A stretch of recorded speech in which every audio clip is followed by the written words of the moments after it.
Good morning, Kuhner country. You know, my friends, there's a very famous saying, and I adhere to it 1,000%. When your political enemy is in the process of destroying themselves, lighting themselves on fire, just get out of the way. Just get out of the way. And that is exactly now what we are watching with the Democrats as we now approach a government shutdown. So here is now the absolute latest, my friends. Tonight at midnight, to be exact, tonight, 12:01 a.m. So technically it will be Wednesday morning, but basically in about 18 hours, we are going to have our first government shutdown in 7 years. And this shutdown is going to be very different from previous shutdowns. This time, the Republicans control the White House. They control the House of Representatives. They control the Senate. They control it all. And the party now that is pushing, triggering this shutdown, in fact, voting for this shutdown, are the Democrats. And they believe in their thinking that by forcing a government shutdown, that they are now going to appease their radical left base, which now wants to stand up and slap Trump in the face. They want to humiliate him.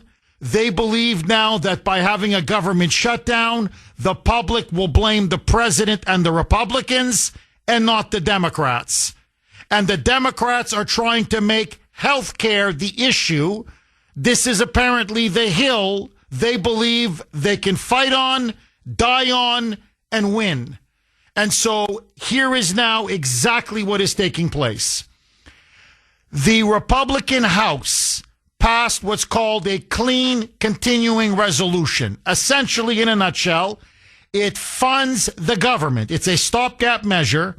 It funds the government at Biden spending levels. So what you now say, I've seen the Republicans pass, are spending levels that were agreed to by the Democrats and the terms were set by Joey. So there are no cuts. There's not a single cut. And the Republicans said, okay, the deadline is September 30th. We want to negotiate a full year spending bill for all of next year, but we don't want to do it being held hostage under the threat, the proverbial gun to the head of the Democrats threatening a shutdown. That's no way to negotiate a spending bill. So we'll pass what's called a CR, a continuing resolution, which would continue to fund the government for another 7 weeks, i.e. all the way to the late November 21 to be technical, at current Biden-era spending levels. There's no cuts. There's no cuts. In fact, what we've been operating on is what they're going to be. That's exactly the same amount of money that they're going to be operating on for the next 7 weeks. It passed the House with complete opposition from the Democrats, with the exception of one. Outside of that, every Democrat voted against the continuing resolution. They want a shutdown. However, enough Republicans supported it. Now it went to the Senate.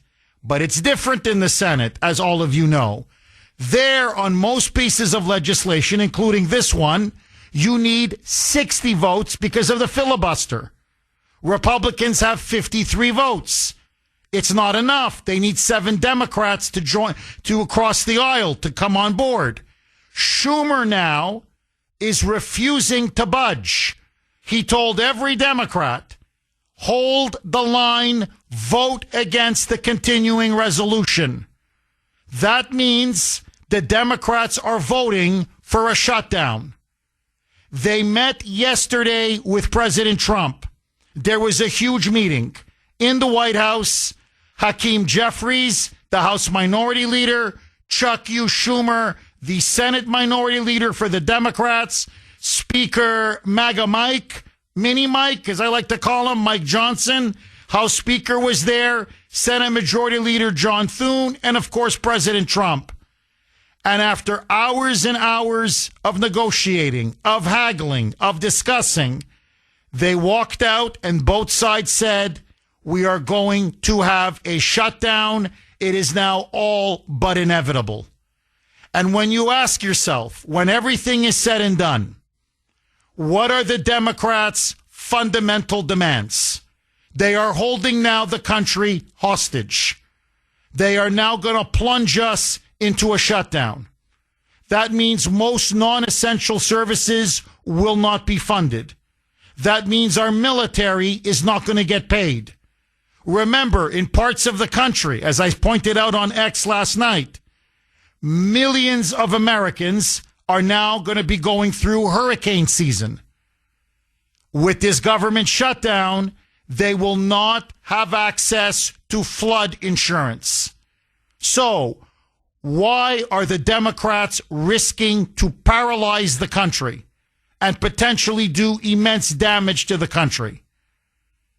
Because they want the Republicans to agree, listen to this, on a massive $1.5 trillion spending increase on health care. $1.5 trillion, my friends. And what do they want to spend this $1.5 trillion on health care for, you may ask? Now, get ready, because you're going to throw up your breakfast. I don't eat. My strong recommendation is right now, please take a breath, sip some coffee. Don't eat, because it's going to come out. It's coming up. It's coming up. They want to spend billions and billions and billions of dollars on free health care to illegal aliens. They want to spend billions and billions of dollars on, listen to this, free transgender surgeries for children, sex change operations on children, free, our taxpayer dollars. So they want us to fund free health care for illegals.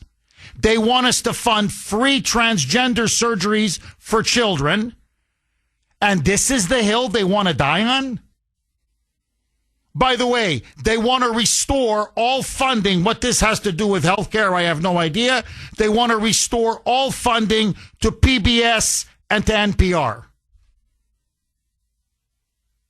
And they want to rack up another $1.5 trillion to the budget deficit, okay, to the overall debt. Now, as J.D. Vance rightly said after yesterday's meeting over our dead body, the president will not support this under any conditions. The Republicans will not support this under any conditions.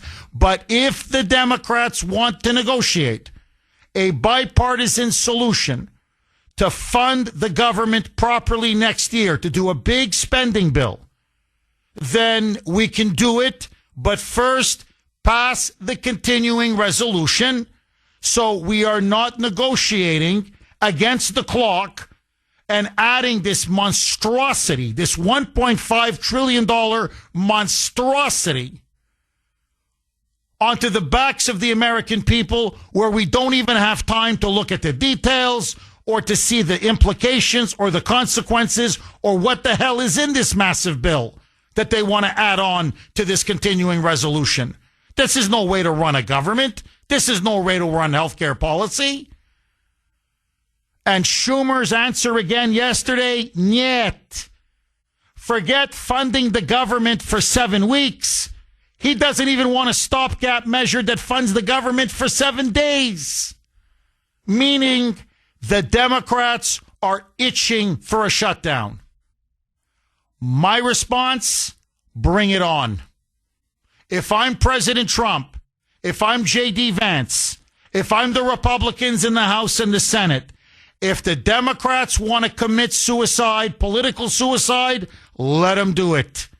Because Schumer is going to own this shutdown. The Democrats are going to own this shutdown. They wanted it, and now they're going to get it. And the American people are going to ask, our troops aren't getting paid? Non-essential services aren't being funded? The government is again going to be shut down for what? 2 weeks? 3 weeks? 4 weeks? 5 weeks? How long is this going to go on? And you're going to do this for what? So we can send billions and billions of our taxpayer dollars to give free health care to illegals?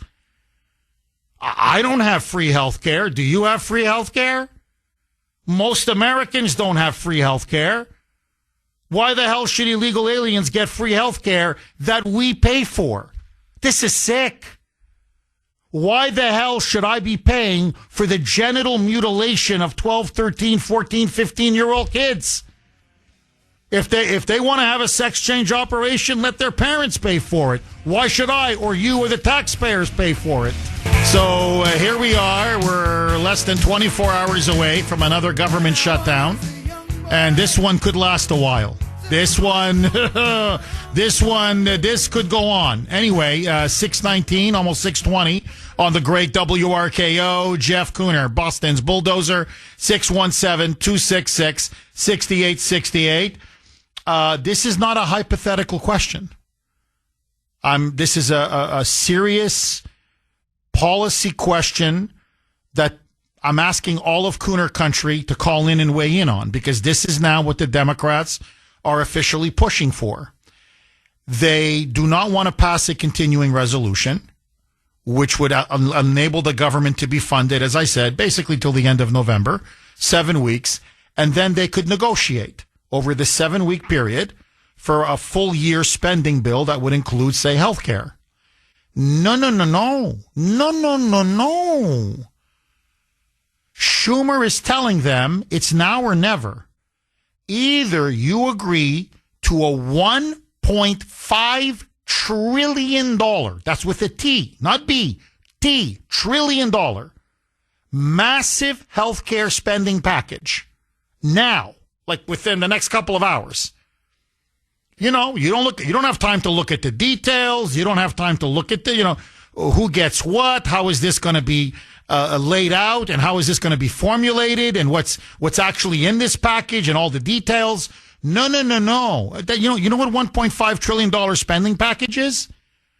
It has to be now, under the threat of a shutdown, to gun to the head, or by midnight tonight, everything is going to come to a stop.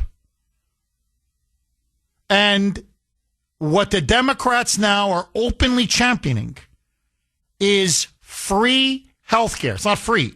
Taxpayer-funded health care for illegal aliens. For them, it's absolutely free. For us, we're paying for it. And by the way, to the tune of hundreds of billions of dollars. They also want to provide taxpayer, our money, free sex change operations, transgender surgeries for minors. For minors across the entire country. They also want to extend the Obamacare subsidies. I could go on and on. There's a lot more to it, but those are the two, or some of the two most controversial provisions. And so I want to ask all of you, should illegal aliens receive free health care? Should you and I, should the American people, should us, our taxpayers, should we pay for illegal aliens to have free health care? This is not a rhetorical debate. This is not a theoretical debate. This is literally what the Democrats are now pushing. So, to me, I say, hell no, they're insane. These people are sick and corrupt. But I say no, Democrats say yes. They want you and I to spend billions and billions of our taxpayer dollars to fund sex change operations or puberty blockers or chemical castration for minors across the entire country. Should you and I be paying for this? I say again, these people are insane. Now, what the good thing about it is, again, this is an 80-20 issue. The American people are against the Democrats on this 80-20. And if the Republicans just have disciplined messaging and just get the message out, that's what this is all about, then they're going to slaughter them in this shutdown. I'm telling you, the Democrats now are going to get politically destroyed by this. Now, Trump and Vance in particular is taking the lead. Vance has been monumental. He's been incredible the last 48 to 72 hours. Vance has told Schumer to his face. He's told Jeffries, no deal, no way, Jose. Absolutely not.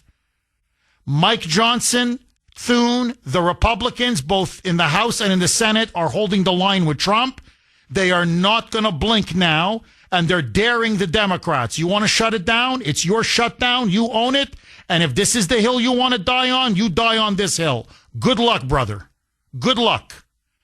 Listen now to J.D. Vance. This was yesterday after meeting with Hakeem Jeffries, Chuck Schumer, John Thune, Mike Johnson, and of course with President Trump. Roll cut 2, Mike. We just had a very frank conversation with the Senate and House Democratic leadership. Look, the principle at stake here is very simple. We have disagreements about tax policy, but you don't shut that government down. We have disagreements about health care policy, but you don't shut the government down. You don't use your policy disagreements as leverage to not pay our troops, to not have essential services of government actually function. You don't say the fact that you disagree about a particular tax provision is an excuse for shutting down the people's government and all the essential services that come along with it. A, he's completely correct. B, it's a brilliant line of attack. If President Trump, if your people are listening, and I know you are, just don't let Mike Johnson speak. Don't let John Thune speak. Please, let JD be the one who talks to the media. Let him be the communicator on this one. Okay? Let him do the messaging on this. Because he is frying them. He's cooking them. He's completely right. Like, okay, even if you want to have a discussion and have a negotiation, you don't shut the freaking government down. What is wrong with you people?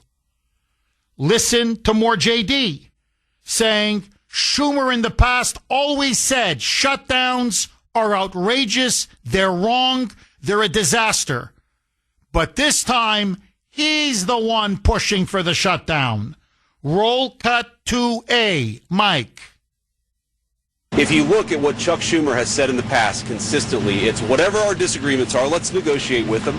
Let's talk about them. Let's figure out a bipartisan solution, but you don't shut the government down. In other words, you don't put a gun to the American people's head and say, unless you do exactly what Senate and House Democrats want you to do, we're going to shut down your government. That's exactly what they're proposing out there. Let me tell you why Schumer is doing this. He can feel AOC now breathing down his neck. He can now see the radical left taking over the entire Senate Democratic Party away from him. She's going to primary him. 617-266-6868 is the number. Okay, lines are loaded. I want to go right to the phone lines. This is the clip. This is the clip. Again, J.D. Vance doing an outstanding job as Trump's point man on this. Please, if you're listening, keep him as the point man. Because the media cannot refute what JD is saying, neither can the Democrats. So, by the way, 632 on the great WRKO, Jeff Kuhner, liberalism's worst nightmare, baby. Listen now to JD saying, you want to know what the Democrats are pushing for? You want to know why they want to shut down? And why we're less than 24 hours away from one? Here it is, baby. Roll cut 2B, a mic. The original thing they did with this negotiation, it was a $1.5 trillion spending package, basically saying to the American people, we want to give massive amounts of money, hundreds of billions of dollars to illegal aliens for their health care, while Americans are struggling to pay their health care bills. That was their initial foray into this negotiation. We thought it was absurd. We told them it was absurd, and now they come in here saying that if you don't give us everything that we want, we're going to shut down the government. There's no way the Democrats are going to win. Look, the media is lying. We know they're going to lie. They're going to try to spin this against Republicans. The Democrats are lying. Schumer's lying. Jeffries is lying. But what's happening is now their unhinged base, the radical left, which has now captured the Democratic Party, now can see that AOC can defeat Schumer in a primary. Schumer now knows if he doesn't out-moonbat the moonbats, in other words, if he doesn't cave to them completely, and what they want is a scorched earth campaign, burn the government down, burn Trump down, burn the Republicans down. If you have to, burn the country down. Shut everything down, but don't give Trump anything that he wants. It's basically political kamikaze. And Schumer now is a hostage of the radical left because he knows AOC in a primary will beat him. And she's on the verge, along with Mamdani, of taking over the entire Democratic Party. And that's why he's engaging now in this, frankly, this to me, insane political maneuver. But I want you to think about this. How do you win? To the American people, how do you win?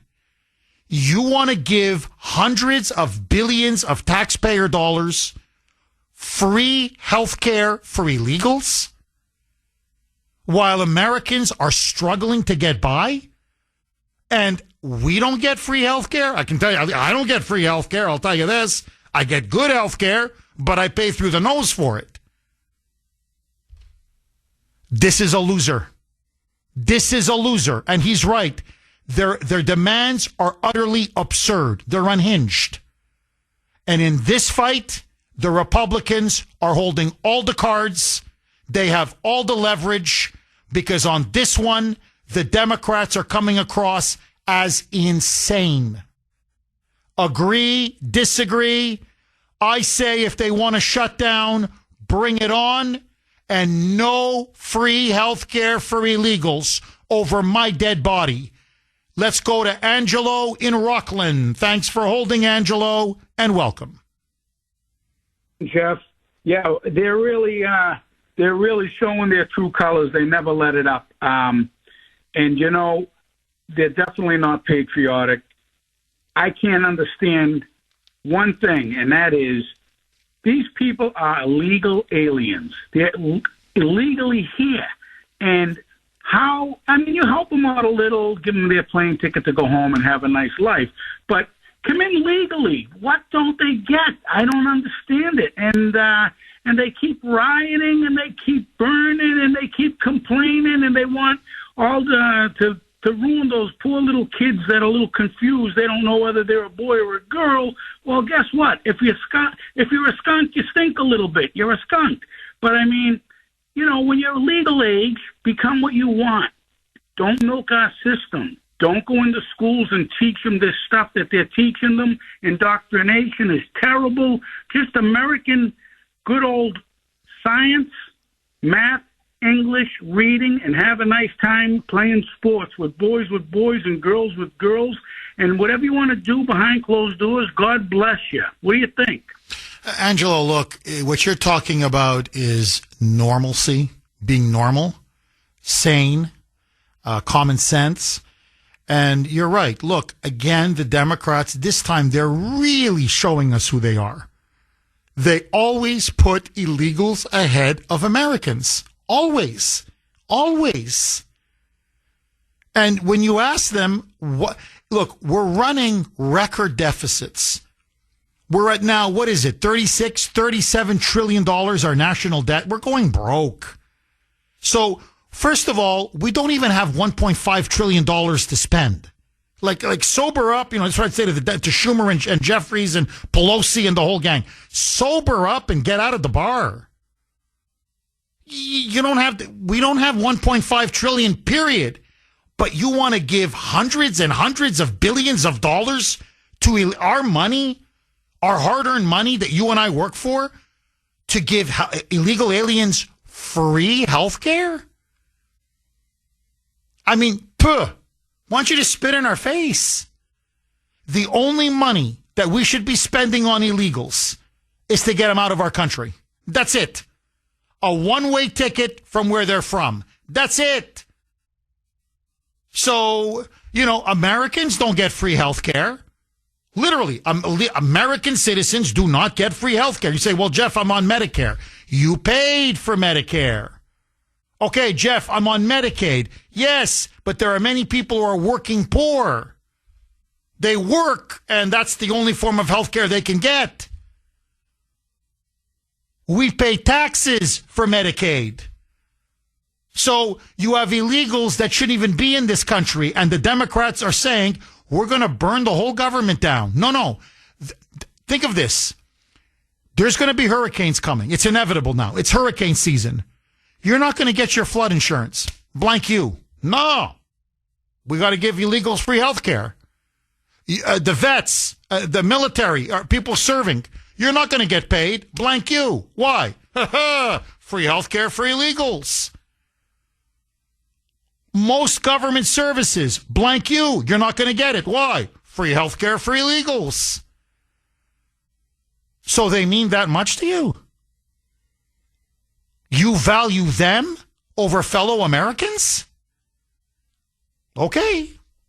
Look, Angelo, when someone shows you who they are, believe them.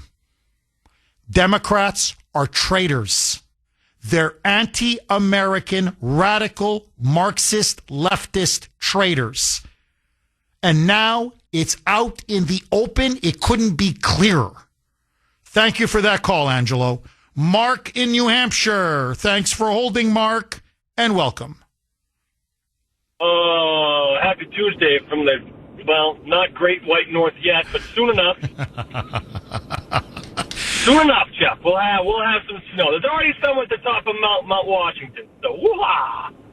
Mark, I'm telling you, this is the battle now. Mark, this is the battle that the Democrats are going to get. This is going to be their Waterloo, their political Waterloo. This is the battle.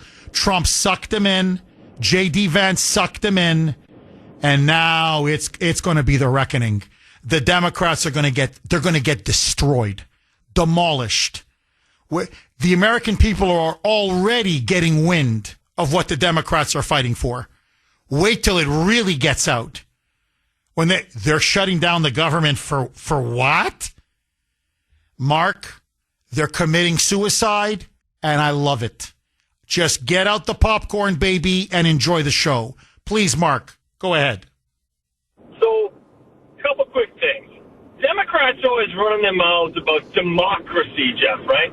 Do they realize if we were an actual democracy, there would be no minority power? They wouldn't have that filibuster. They wouldn't be able to block a single thing because Republicans control Congress. They run the House. They run the Senate. They have the presidency. Democrats would be powerless in a true democracy, Jeff. So right off the bat, they're raging hypocrites for using that minority power that you don't get in a democracy, Jeff. That's first. Second, I'm sick of these giant spending bills. You know what someone ought to do, Jeff? Get a list of all these things that need to be funded, like paying our troops. Put a bill up. This is my bill to pay the troops. Let's vote on it. And let's see how many Democrats don't vote to pay those troops. Just these single isolated things, Jeff. Get them all through. Walk in there with 40 bills. Say, first bill up, pay the troops. Next bill up, national parks. Next bill up, Medicaid. Let's do these things individually, vote on them, get everybody on the record what they actually want to vote for, and when the Democrats don't vote for it, say, hey, look, we tried to fund these national parks, but every single Democrat... Oh, I love it. I love it. Mark, can you hang on? Because I want to ask you a very important question. Okay, Democrats now are about to shut the government down. 617-266-6868. Okay, let's go right back to Mark in New Hampshire. We're on the eve of what is almost now a certain government shutdown. Like, look, nothing is certain, but they're not going to be talking for the rest of the day. Schumer has now said he wants a shutdown. Hakeem Jeffries has told all of his rank-and-file Democrats the shutdown is coming. J.D. Vance has now told Republican leaders in Congress the Democrats are not backing down. They want this shutdown. Trump and Vance are saying they can have it. And so, barring a miracle, we are going to have a government shutdown at midnight tonight. And Mark, I think, was making a really good point. Let the Democrats own the shutdown, and to even further embarrass and expose them, have them vote on individual bills like, should we be paying our military? Should they, continue to get paid? Let's keep the national parks open. In other words, have them vote on bill after bill after bill. Mark, I want to ask you this. With the Democrats now saying their red line is not just this $1.5 trillion massive spending healthcare package, but that there has to be hundreds of billions of dollars of taxpayer dollars to fund free healthcare for illegal aliens. There has to be hundreds of billions of dollars, taxpayer dollars, our money, to fund sex change operations, gender reassignment surgery for minors, literally for children, free, that we have to pay for this. This is their line in the sand. This is their red line. Have the Democrats now shown the American people once and for all that they really hate Americans and American citizens, and that we are last on their list, and that illegals and other special interest groups are first on their list? What say you? Pay attention. People that are actually paying attention to this, and read what's in this, their list of things, they'll see that that's true. The problem we have, Jeff, is the media is going to say they don't want, inner city people to have health care. Well, I guess that's sort of right, because illegals live within the cities, right? So they're just going to say, they're not really going to lie, but they're not really going to tell the truth, Jeff. The media is going to be up in arms about how we're not funding health care for, these poor inner city people. We're not funding health care for children. That's what they're going to say. They're not really going to lie, but they're not really going to tell the truth. And there's a huge segment of this country, Jeff, that's going to believe what the media tells them. And they're going to be up in arms over this, and they're going to be screaming and yelling. And, yeah, if you're paying attention and you actually, read what's in their list, yeah, then you should be outraged, and you should be looking at this, and you should be saying, what's wrong with you people that you want to fund free health care for illegals? It's madness, Jeff. But this is what they do. That's why they want these big, huge bills, so they can slip those poison pills in. If you went in and you said, I want to pass a bill that says it's a felony to torture puppies, everybody would be like, yeah, I'm totally in favor of that. But the Democrats would slide in that bill, 10 million illegal aliens get amnesty. So then when you don't vote for it, they run to the podium and they say, Republicans hate puppies. What more do you need to know about them? This is how they work, though, Jeff. Oh, brilliant. It's the DC two-step, Jeff. They do one thing, and then they stab you in the back by putting in these poison pills. Then they can not want to vote for it. So they can turn around, and they can say, oh, they hate the police. They don't want to secure the border. They voted against this border bill. This is the garbage that has to stop. And you do that by cutting these bills down to size, having small bills that just tackle individual departments, State Department, Health and Human Services, the national parks, the military. Do smaller bills that take away their ability to insert this garbage, and things will work a lot better, Jeff. Love it. And people will be love it. And Mark, just to bring it full circle, because I know you're a constitutionalist like myself, that's literally what the founding fathers intended. And for much of our history, that's exactly how Congress was run. Individual spending bills. And you're not adding all kinds of garbage, and they call them riders, right? But whatever.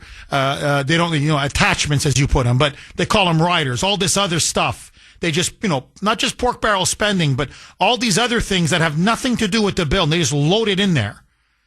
And that was considered unethical. That used to be considered illegal in our system. And so you're absolutely, as I like to say, 1,000% correct. Mark, thank you very much for that call. Love it, love it, love it, love it. And look, that's why, just think about this. Do you know what $1.5 trillion is? Like, no, really, that's a massive amount of money. And Schumer, I can play you the cut. I mean, Schumer's like, no, it's got to be voted on now. I mean, and J.D. Vance is, saying, and to be fair, Mike Johnson and John Thune, whoa. The 1.5 trillion, you know how much money that is? We got to look at the details. We got to see where's the money going, who's getting it. This is a bill that's going to be over 1,000 pages long. And you want us to just, rubber stamp it to avert a government shutdown? Basically, we don't read it. We just pass it on your word.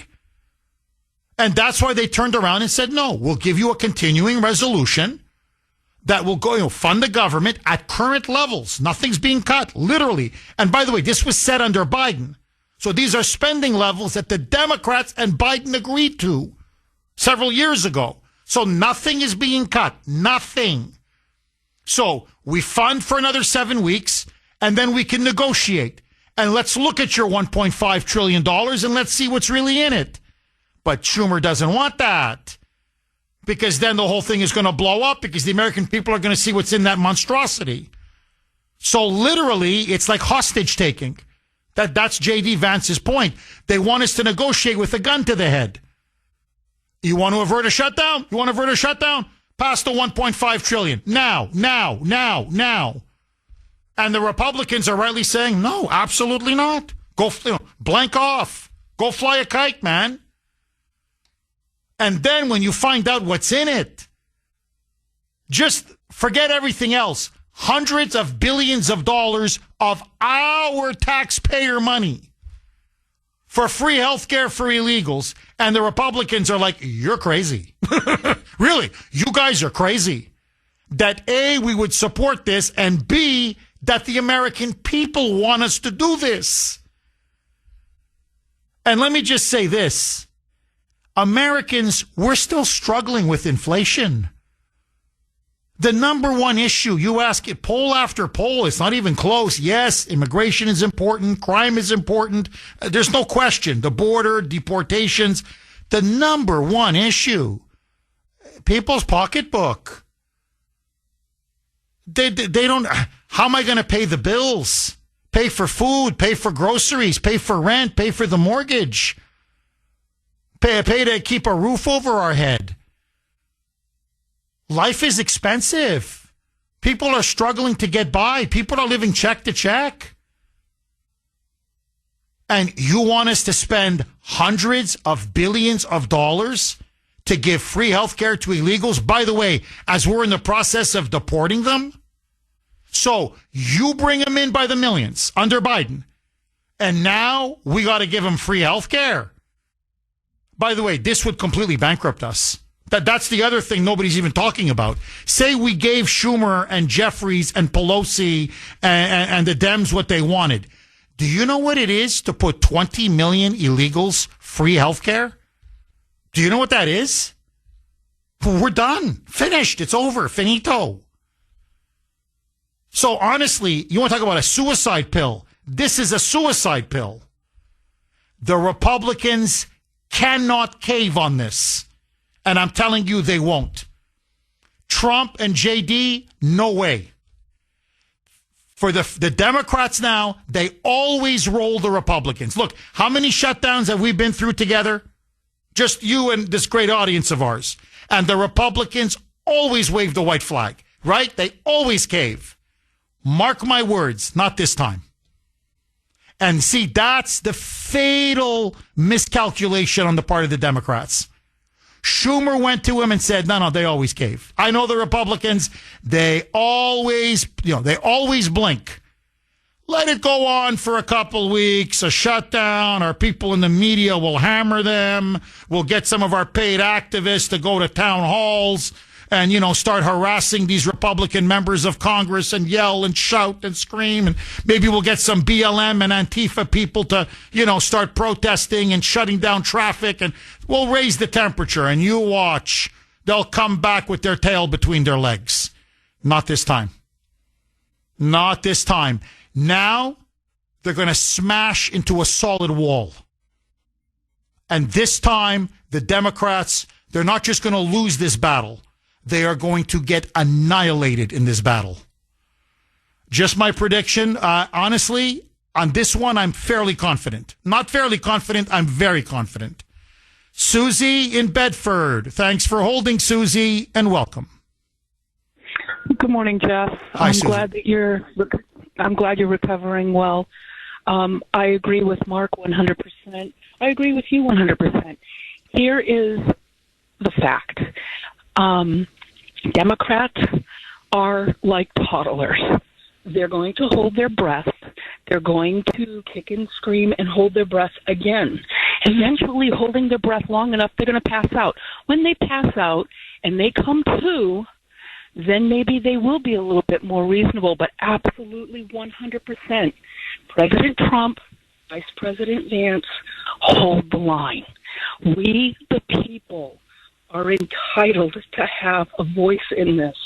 We, the people, should not be forced to pay for illegals that shouldn't be here in the first place. Again, pay for our veterans.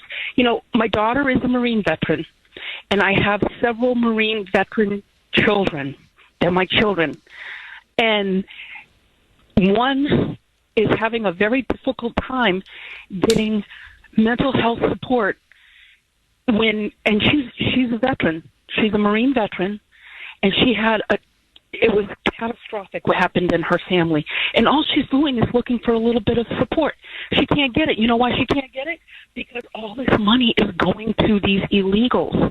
And I don't even want to really delve into the sex change operations, because that is insanity at the highest level, to mutilate our children and what they put these kids through. Listen, I drive special needs kids. That is my job. This is what I do. And when I look at these kids and the medications they're giving them, the hormone treatments they're giving them, these poor children don't know up, down, inside out, right side up, nothing. And it's awful. It's awful. And to force us against our will to pay for this mutilation of these children, these are our children, is absolutely unacceptable, unspeakable. President Trump, Vice President Vance, please hold the line. We, the people, will support you. We, the people, agree with you. We should not be paying for this. We shouldn't. Oh, Susie, I'm with you all the way. And look, I completely agree with you. Our veterans, and I know the VA has gotten much better under Trump. I know that because I have many vets. You know, the show is full of vets who listen, and they're always in constant communication. But there are veterans who continue to fall through the cracks. It's just a fact. And, you know, I'm sorry. Our vets should be taken care of first, not last. And I don't want to, it's slightly different because I'm talking about housing, right? So this is healthcare. But to me, it's all part of the same boat.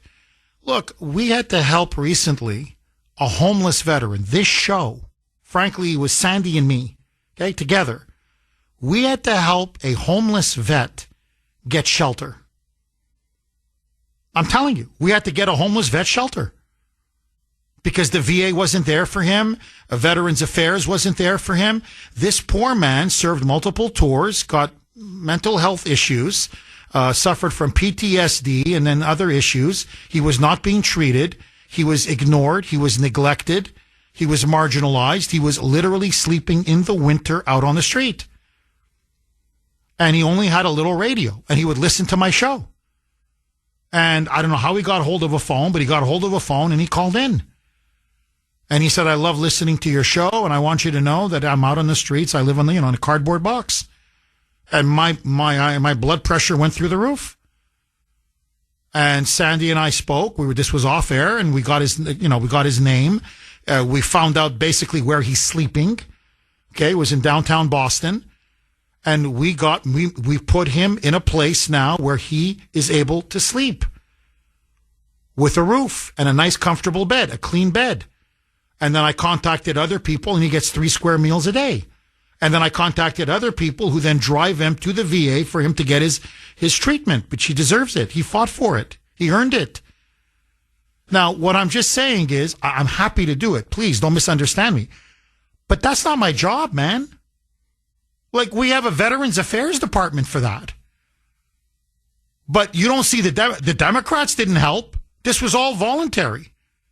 This was all people helping, people, charities and volunteers helping this guy. So all this money is going to illegals. Why are illegals more important than this man? I'm just giving an example. I'm sorry, it's disgusting. And then look at our own homeless. Okay, I'm American homeless. How come we don't take care of them, for God's sake?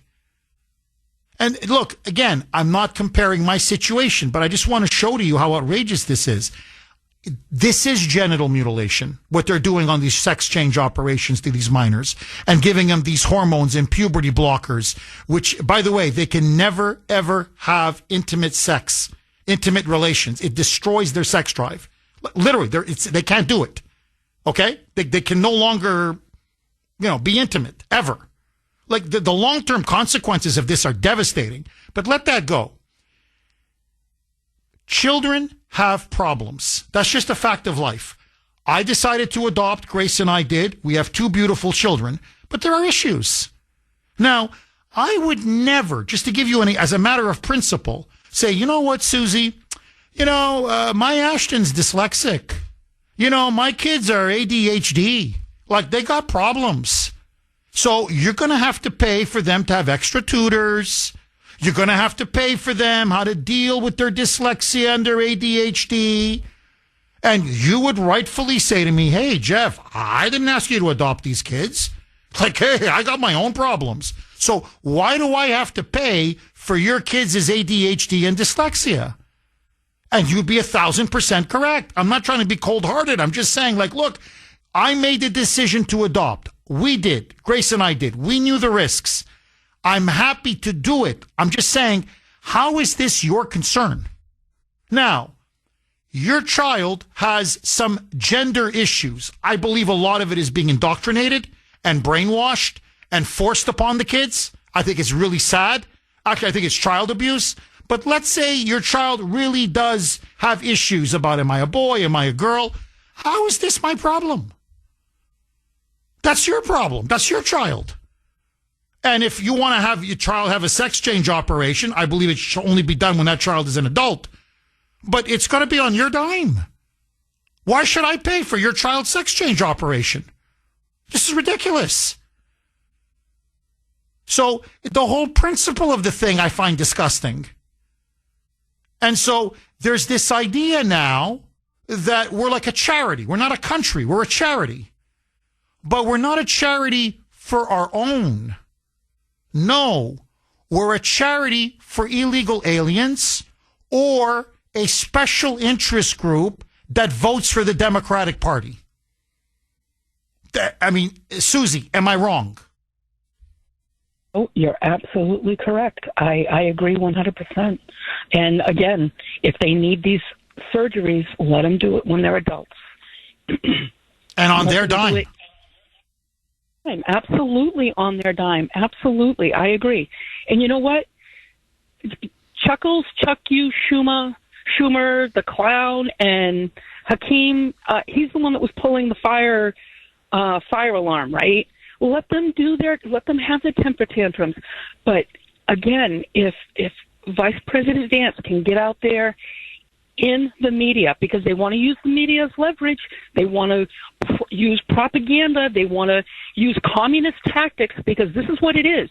This is what everybody needs to understand. These are all communist tactics. Divide the family, spread the lies, continue the lies, repeat the lies.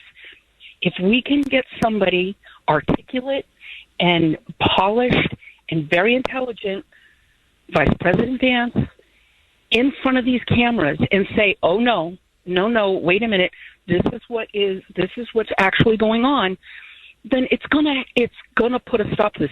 People are gonna start listening. Oh, right, I agree. Susie, I agree. Susie, I got to tell you, outstanding call. Really, outstanding call. Look, JD, again, I know I've said I think twice now, but to the White House, to the Trump's people that are listening, keep JD as the point man. Please, I'm begging you. He is killing the Democrats in the media. He's killing them. He's not mealy-mouthed. He's not apologetic. He's not milquetoast. He's not spineless. This is not like these shutdowns in the past. He is brilliant. He's polished. He's intelligent. He's articulate. He's forceful. He's like a surgeon. He just cuts them up. And he says, no, this is the issue. And when he lays it out so effectively, where he's saying, you want to give hundreds of billions to illegals for free health care? You think that's fair to the American people? What, do you think we should be paying for children's sex change operations? You really think that's the American people should be on the hook for that? You want to shut down the government over that? What, you want to restore funding to NPR and PBS in a health care package after we voted on it in a big, beautiful bill? No. And you can see the media can't lay a glove on JD. Never mind Schumer and Jeffries. Okay, let me ask all of you. We are now on the cusp of another major government shutdown.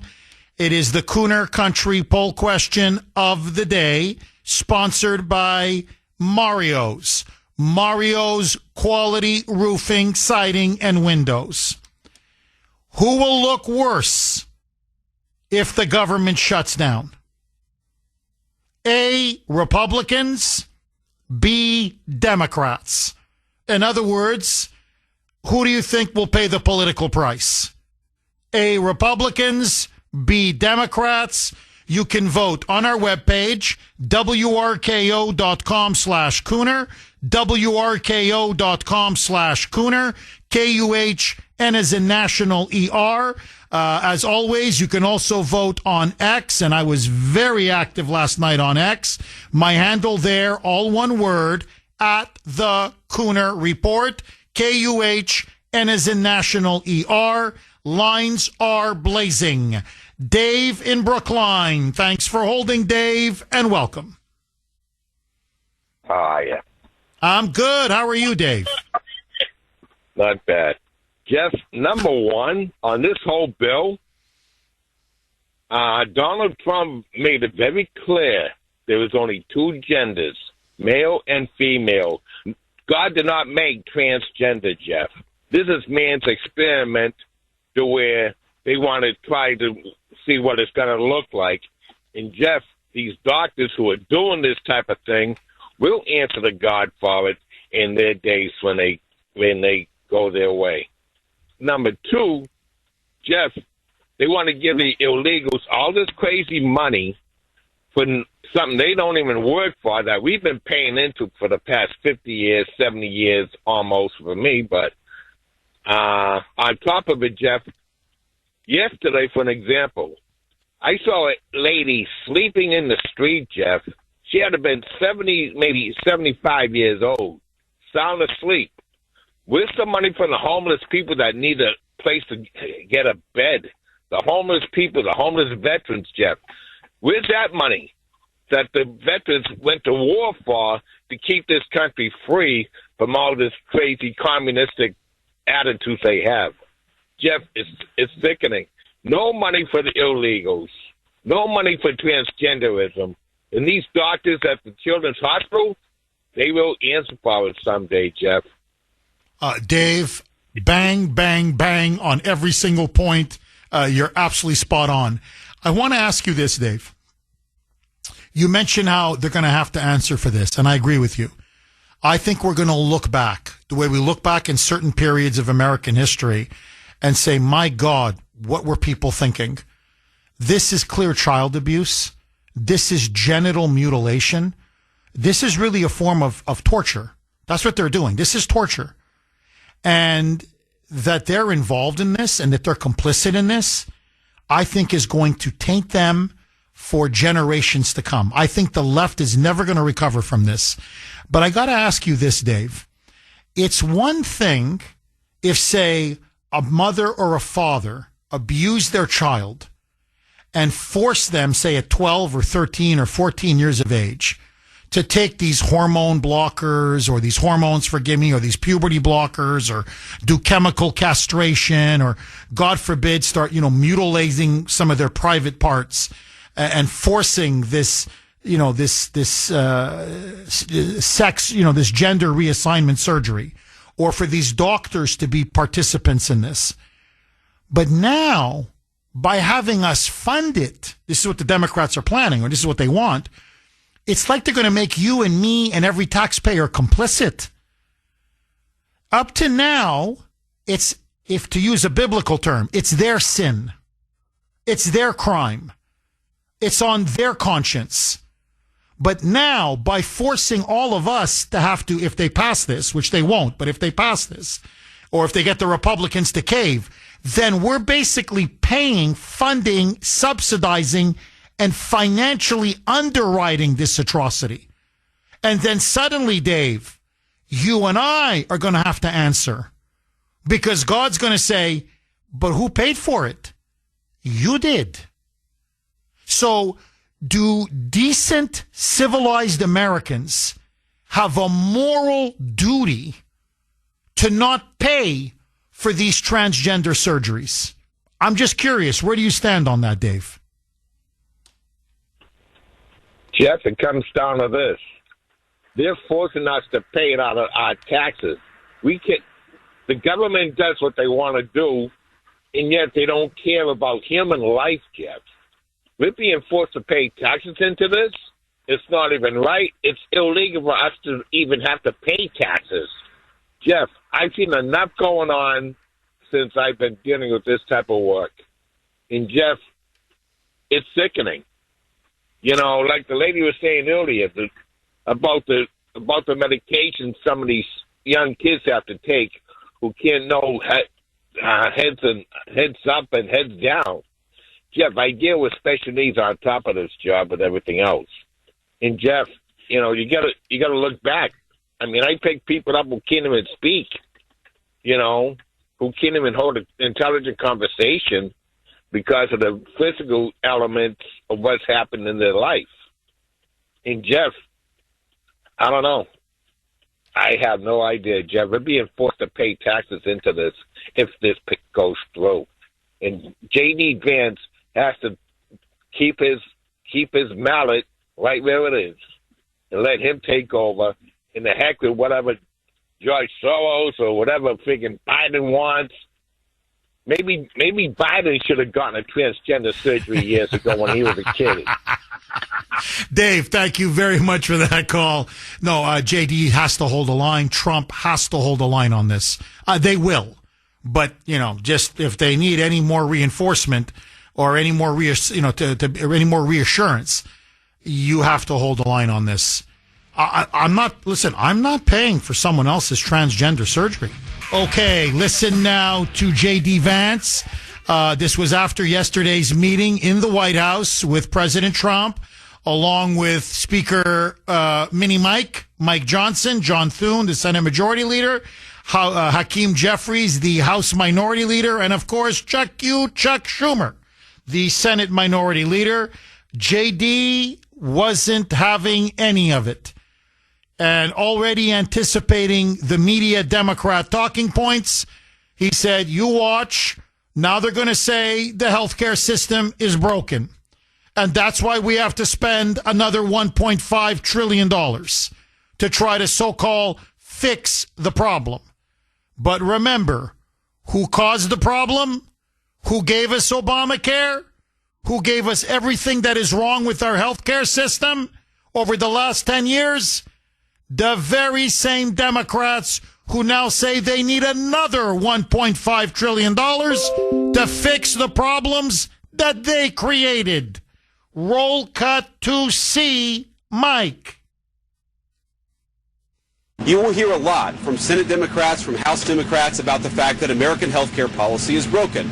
Well, we know that American healthcare policy is broken. We've been trying to fix it for the 8 months that we've been in office, but every single thing that they accuse about being broken about American healthcare is policy the Democrats have supported for the past decade. So if they want to talk about how to fix American healthcare policy, let's do it. The Speaker would love to do it. The Senate Majority Leader would love to do it. Let's work on it together, but let's do it in the context of an open government that's providing essential services to the American people. That's all that we're proposing to do, and the fact that they refuse to do that shows how unreasonable their position is. I think we're headed to a shutdown because the Democrats won't do the right thing. I hope they change their mind, but we're going to see. He's killing them. He's running circles around them. And you can see the media. You can tell on the media's faces. You can see. I thought Caitlin Collins from CNN was going to get a heart attack yesterday. They're like, my God, he's beating us to the punch. It's like they're taking notes and they're like, how does he know what we're going to say? He's already refuting and rebutting what we're going to say before we even say it. They have this look now that they've lost before the battle's even begun. You can see it now on the media's face. They're like, no, man, this isn't John Boehner. Those days are long gone. This isn't Kevin McCarthy now. No, this is a serious professional operation. No, Trump and Vance are playing to win on this one. No, they're playing smash mouth football. They're not supposed to play smash mouth football, but they're playing smash mouth football. Mags in New Hampshire. Thanks for holding, Mags, and welcome. Jeff, as always, good morning. God bless you, and God bless Sandy and Mike also. Thank you. Thank you, Mags. The commie criminals are back up to their old tricks. It's basically what it is. And Mark and Susie, everything they said is 100% right. And the biggest issue we have is everything that you just played that, J.D. Vance spoke of on the news. How many newscasts did you see that you saw all of that on the media? Because they're the biggest criminals of all. I mean, we have Soros that are paying them. We have all these people that are awful, that hate our country. But when we have our own government hating our country and hating us, we're in serious trouble. And if Vance and Trump don't hold today, okay, and make them go, because this is all on the commie criminals. We need to get the media turned around here in some way or another. I don't know what Trump can do to them. I don't know what kind of fines they need to have for committing treason, for lying to us over and over again. But that needs to stop, because the people that are holding our country up, the liberals, are still listening to our media, which is disgusting. I mean, you try to smarten people up, but they just, can't fix stupid, Jeff. Well, Mags, Mags, you're completely right. Please, I don't want you to think I disagree with you, because I agree with you. In fact, as I like to say, not 100, but 1,000%. I couldn't agree with you more. But what is starting to happen, Mags, and you can see it with the Charlie Kirk assassination, but that story about the FBI, and I know the media has buried it, but it doesn't matter. It got out there about the nearly 300 undercover agents that were used to infiltrate January 6th, and how many of those who stormed the Capitol were actually FBI undercover agents. So it's shocked the country. And as I said on X last night, and I just want to repeat this, and trust me, it comes right back to your point. The FBI under Comey and Wray, they lied about Russia collusion. They lied about January 6th. They lied about Hunter Biden's laptop. They lied about MAGA supporters and Catholic extremism being somehow terroristic threats. They've lied and lied and lied and lied. They've lied about everything. And now they've essentially ruined the FBI. Well, who repeated those lies mindlessly? Really, like zombie-like. It was the media. Everything the deep state put out, they just parroted. Like a bunch of, really like a bunch of brain-dead lemmings. Their credibility now is in the toilet. And I'm not saying this to brag, Mags. I'm just telling so Kuhner Country understands what's happening. We have more people who listen to this show via streaming, podcast, the whole thing, than CNN has combined listeners, than MSNBC has combined listeners. I'm not bragging. What I'm trying to say is This is the dinosaur media. And yes, some people still listen to them, and some of these liberals and moonbats, believe every word. But their influence now is waning, it's dwindling, it's gone. Because they destroyed their own credibility. When you keep lying and lying and lying and lying, after a while, nobody believes you. Nobody trusts you. More importantly, nobody wants to watch you. So what I'm saying is, we're now the new media. We're supplanting the old media. And look, you see it again now. The media is refusing to report that the Democrats are actually asking for hundreds of billions of dollars, taxpayer money, to pay for free health care for illegals. Why? Why? It's the centerpiece of their entire negotiation. Why? Because even they know politically this will destroy the Democrats with the American people. So pretend they're not asking for it. Pretend that they're not asking for free transgender surgeries for minors. Because they know it's another 80-20 issue. They're going to get destroyed. And so they concoct this. It's about the children and children with cancer.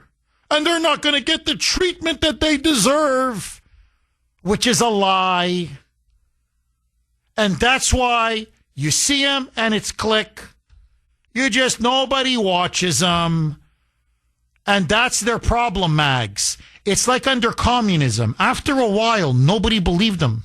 Like literally, nobody believed the politicians. Nobody believed the communist, the government-controlled media. Nobody believed the regime. And once that happened, it was kaput. Their days were numbered. And Mags, I can feel the same thing now. Their days are numbered. And I think this time, they're fighting the last battle. They're not going up now. This isn't George W. Bush. This isn't Kevin McCarthy. This isn't John Boehner. This is going to be a very different shutdown. This is Donald Trump and J.D. Vance. And I'm telling you, they're heading now for an historic defeat. Final word to you, Mags. Jeff, I 100% agree with you on this. I think more people need to be educated. I just don't know how to do it. I do know that you're the best show on the air, honestly, and I turn people on to you all the time. And my neighbors just stopped by last night and said, Max, do we hear you on Kuhner? And I said, more patriots, more people listening to the right side. Yeah, thank God. And thank God for you, Jeff. Have a wonderful day and have a great week, Kuhner Country, because we're moving forward. This is it. No, this is the battle. We're going to win it. This is huge. This is going to be like politically almost like our D-Day. This is big, and the Democrats have no idea what's in store for them. Mags, thank you very much for that call. And look, again, I want to thank this audience, really, from the bottom of my heart. The outstanding of the quality calls, the callers, best in the business, but also for staying with me, listening, supporting me, and word of mouth. How many of you are telling your friends and families and neighbors or colleagues, please tune in, because our ratings just keep going up and up. And that means our influence is going up and up to the point now that the White House is listening to the show. We have more listeners than CNN combined has viewers or MSNBC combined has viewers. I'm talking about our streaming numbers and people who listen around the country. And that's a tribute to you. And I want to thank all of you. And the bigger point is we're winning the debate because we're telling the truth. 617-266-6868 is the number. Let's go to Anna in Detroit, Michigan. Anna, thanks for holding and welcome. Thank you very much, Jeff. I wanted to talk about what I experienced. I'm a journalist, and what I experienced in Grand Blanc between the Mormons in the church. I've been working the store. I should preface that. Trying to interview witnesses and then interviewing trying to go to the shooter's house yesterday. It was very disturbing. So the witnesses, who were all heroes, when that truck came into the church, all the Mormons went to help him because they thought it was an accident, and he started shooting at them. So that was his ruse, to start shooting within the chapel. And then when they ran out, he was shooting at them. But so many men were just grabbing people and putting them in their cars. And they left with just, parishioners they would know, but were saving all these old ladies. And then the men went back. And some of them had been shot. These men had been shot. They had shrapnel in them. And they were trying to save everybody. So that was emotional. When was that? Sunday. Anna, if you don't, I promise I'll let you, because look, you're doing real journalism. And, we were just, before the break, we were just talking about how the corporate media has been lying to us now for so long that there's no credibility left. Nobody believes them. And you're doing the kind of real journalism that this country needs. And so I'm very grateful that you called, and I give you all the time, I promise. I just want to ask you this. So the men were saving the women and elderly ladies. They drove them away to safety, and then they came back. Did they come back to confront the shooter, or did they come back to try to save even more people? They came back to save more people. That's incredible. The shooter was dead, but they came back because it had been, the church was on fire. People locally thought it was a gas station that had blown up. That's how intense this fire was. But they were going back to save more parishioners who either couldn't get out or couldn't find the chaos that went on. So the bravery, because the men I spoke to had been shot or had shrapnel, and they were injured, and they were still going back to save people. So it was tough. Today, when I went to see the shooter's family, and nobody would speak to me. Why would they? But I noticed that the sister had an I Am Charlie Kirk sign on her front lawn. His parents looked like they had a lovely home. And his home, when I got to the shooter's home, there were all these looky-loos, like it was a Christmas house. They were going by a fancy decorated Christmas house. People were just driving by. And I met some people, and they're like, he had a Trump Vance sign on his fence. I'm like, okay. And boy, the hatred towards this guy. He was a Republican, blah, blah, blah. And then they went about Charlie Kirk and how he should be dead. And I just stood there like, what am I hearing? How hateful Charlie Kirk was. I'm like, it's not Republicans that killed everybody in that church. Everyone in that church was a Republican. This guy's a bad guy. And it's the hate from some people that I got yesterday instead of the love that I got from the victims. And that it's really affected me, going, whoa. And I knew Charlie Kirk. So it was just, how can you hate this much? You're at a killer's house, and you're hating people that got killed. So that's... So in other words, you're saying the Mormons at that church, the victims, were much more kind and forgiving and compassionate and welcoming than ordinary people, these liberals in the area who had more hate in their heart than the people who were shot at and had their church burned to the ground, correct? The people who had the hate in their heart hated Republicans, hated him because he was a Republican. Didn't hate him because he killed people. Hated him because he was a Republican. It was very strange. Now, Anna, I've got to ask you, because I've been reading a lot of reports that he apparently hated Mormons, the shooter. That's what they're claiming now, that he... one person on a city council who had a discussion with him about a week ago says that Jacob Sanford, the shooter, was basically obsessed with Mormons, despised Mormons, hated them with a passion. And what drove him to shoot up that church and burn it to the ground was his hatred for LDS and hatred for Mormonism in general. Have you managed to confirm that, Anna, in your reporting? No, because that wasn't part of my assignment. I'm with a television network, so we all have different assignments. I've heard that.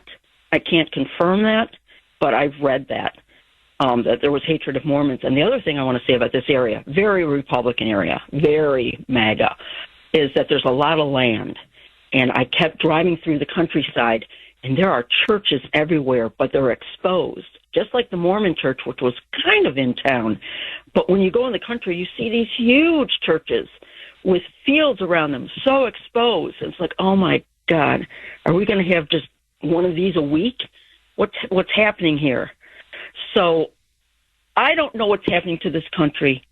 I really couldn't explain all the hate that I was given yesterday by, let's just say, Democrats, because once they said they took down the Trump sign, they don't want people to know he's MAGA. Really, that's what you're worried about? Not all the dead people? Unbelievable. It's unbelievable, really. No, look, that's what hatred does. It consumes you. Anna, before I let you go, look, I want to protect your anonymity. I don't want to get you in trouble. I don't want you to get you fired. So please, I don't want to know your real name, and I don't want to know the network you work for. And I'm just curious. I'm going to ask you just a generic question, a final question. Have you had any pressure from management, your editorial bosses, to slant your reporting in any way, shape, or form? I'm just curious. Are you under pressure to craft a narrative that is approved by the higher-ups? No, and I'll tell you why. I only deal in facts, and I do deal with this stuff. I only deal with the bad stuff. I was at Sandy Hook. I've been in really horrible situations. When school shootings happen, I'm there. Because I don't editorialize, no. I will. Let me tell you a little story. I was with a station, and it was a girl who was taken, 14 years old, taken across state lines by a male teacher to get an abortion. Horrible, horrible. Didn't tell the mother or anything. When the mother found out, she's suing the school, as she should. My news director was mad at the mother because this guy was doing something good for the daughter. And she's like, why would the mother sue the school? He helped her out. He killed her granddaughter. So that's where I'm like, I got to keep my mouth shut around here. So I've seen a lot of it, and I've seen stories and go, that's not the information I gave you, but this information I'm giving you is raw. It's dynamite. Anna, it's dynamite information. Anna, I've got to ask you you're a real reporter. I mean, I can just tell. The way you deliver the story, how you just stick to the facts, to the evidence, you don't editorialize. You're a true reporter in the true sense of the word. What the media, what journalism used to be in this country. Anna, before I let you go, I've got to ask you, how did you hear about the Kuhner report? How'd you hear about the show? I've been listening to WRKO since the 90s, where I would have a friend in Marblehead put the phone down next to the radio, and I would listen long distance. And I had big bills back then, but it's just because I listen to WRKO, and I only listen to you and somebody else in the afternoon to get my news. I don't watch television. I don't even have television in my house. It's just streaming. So I don't fill my head with garbage and commercials. So I heard from you just because I was listening to you. And I appreciate you, and I've turned you on to other people, as I've heard before. Yes, All my friends are listening to Boston radio. Well, Anna, keep up the outstanding work. Please, don't be a stranger. I want you to call again. I'd like to make you sort of like one of our correspondents. You know, maybe our Midwest correspondent or whatever role you'd like. But what you just delivered now, that's real, truthful, honest, raw reporting. And that's the kind of reporting, honestly, that's going to save our country because people are craving for the truth. Anna, again, please be safe and thank you for your courage and your bravery. God bless you, Anna. So there you have it. 617-266-6868 is the number. Now, you would never hear something like this on, I don't care, take your pick. CBS, ABC, NBC, this is CNN, MS Left BC, frankly, even Fox. You wouldn't hear this on, I'm telling you, you wouldn't. Maybe Newsmax. That's about it. That's about it. And shows like this, the Kuhner Report. 617-266-6868. Eddie in Charlestown. Thanks for holding, Eddie, and welcome. Yeah, for taking my call. My pleasure, Eddie. I took your advice. I didn't have my breakfast because I'm sick to my stomach.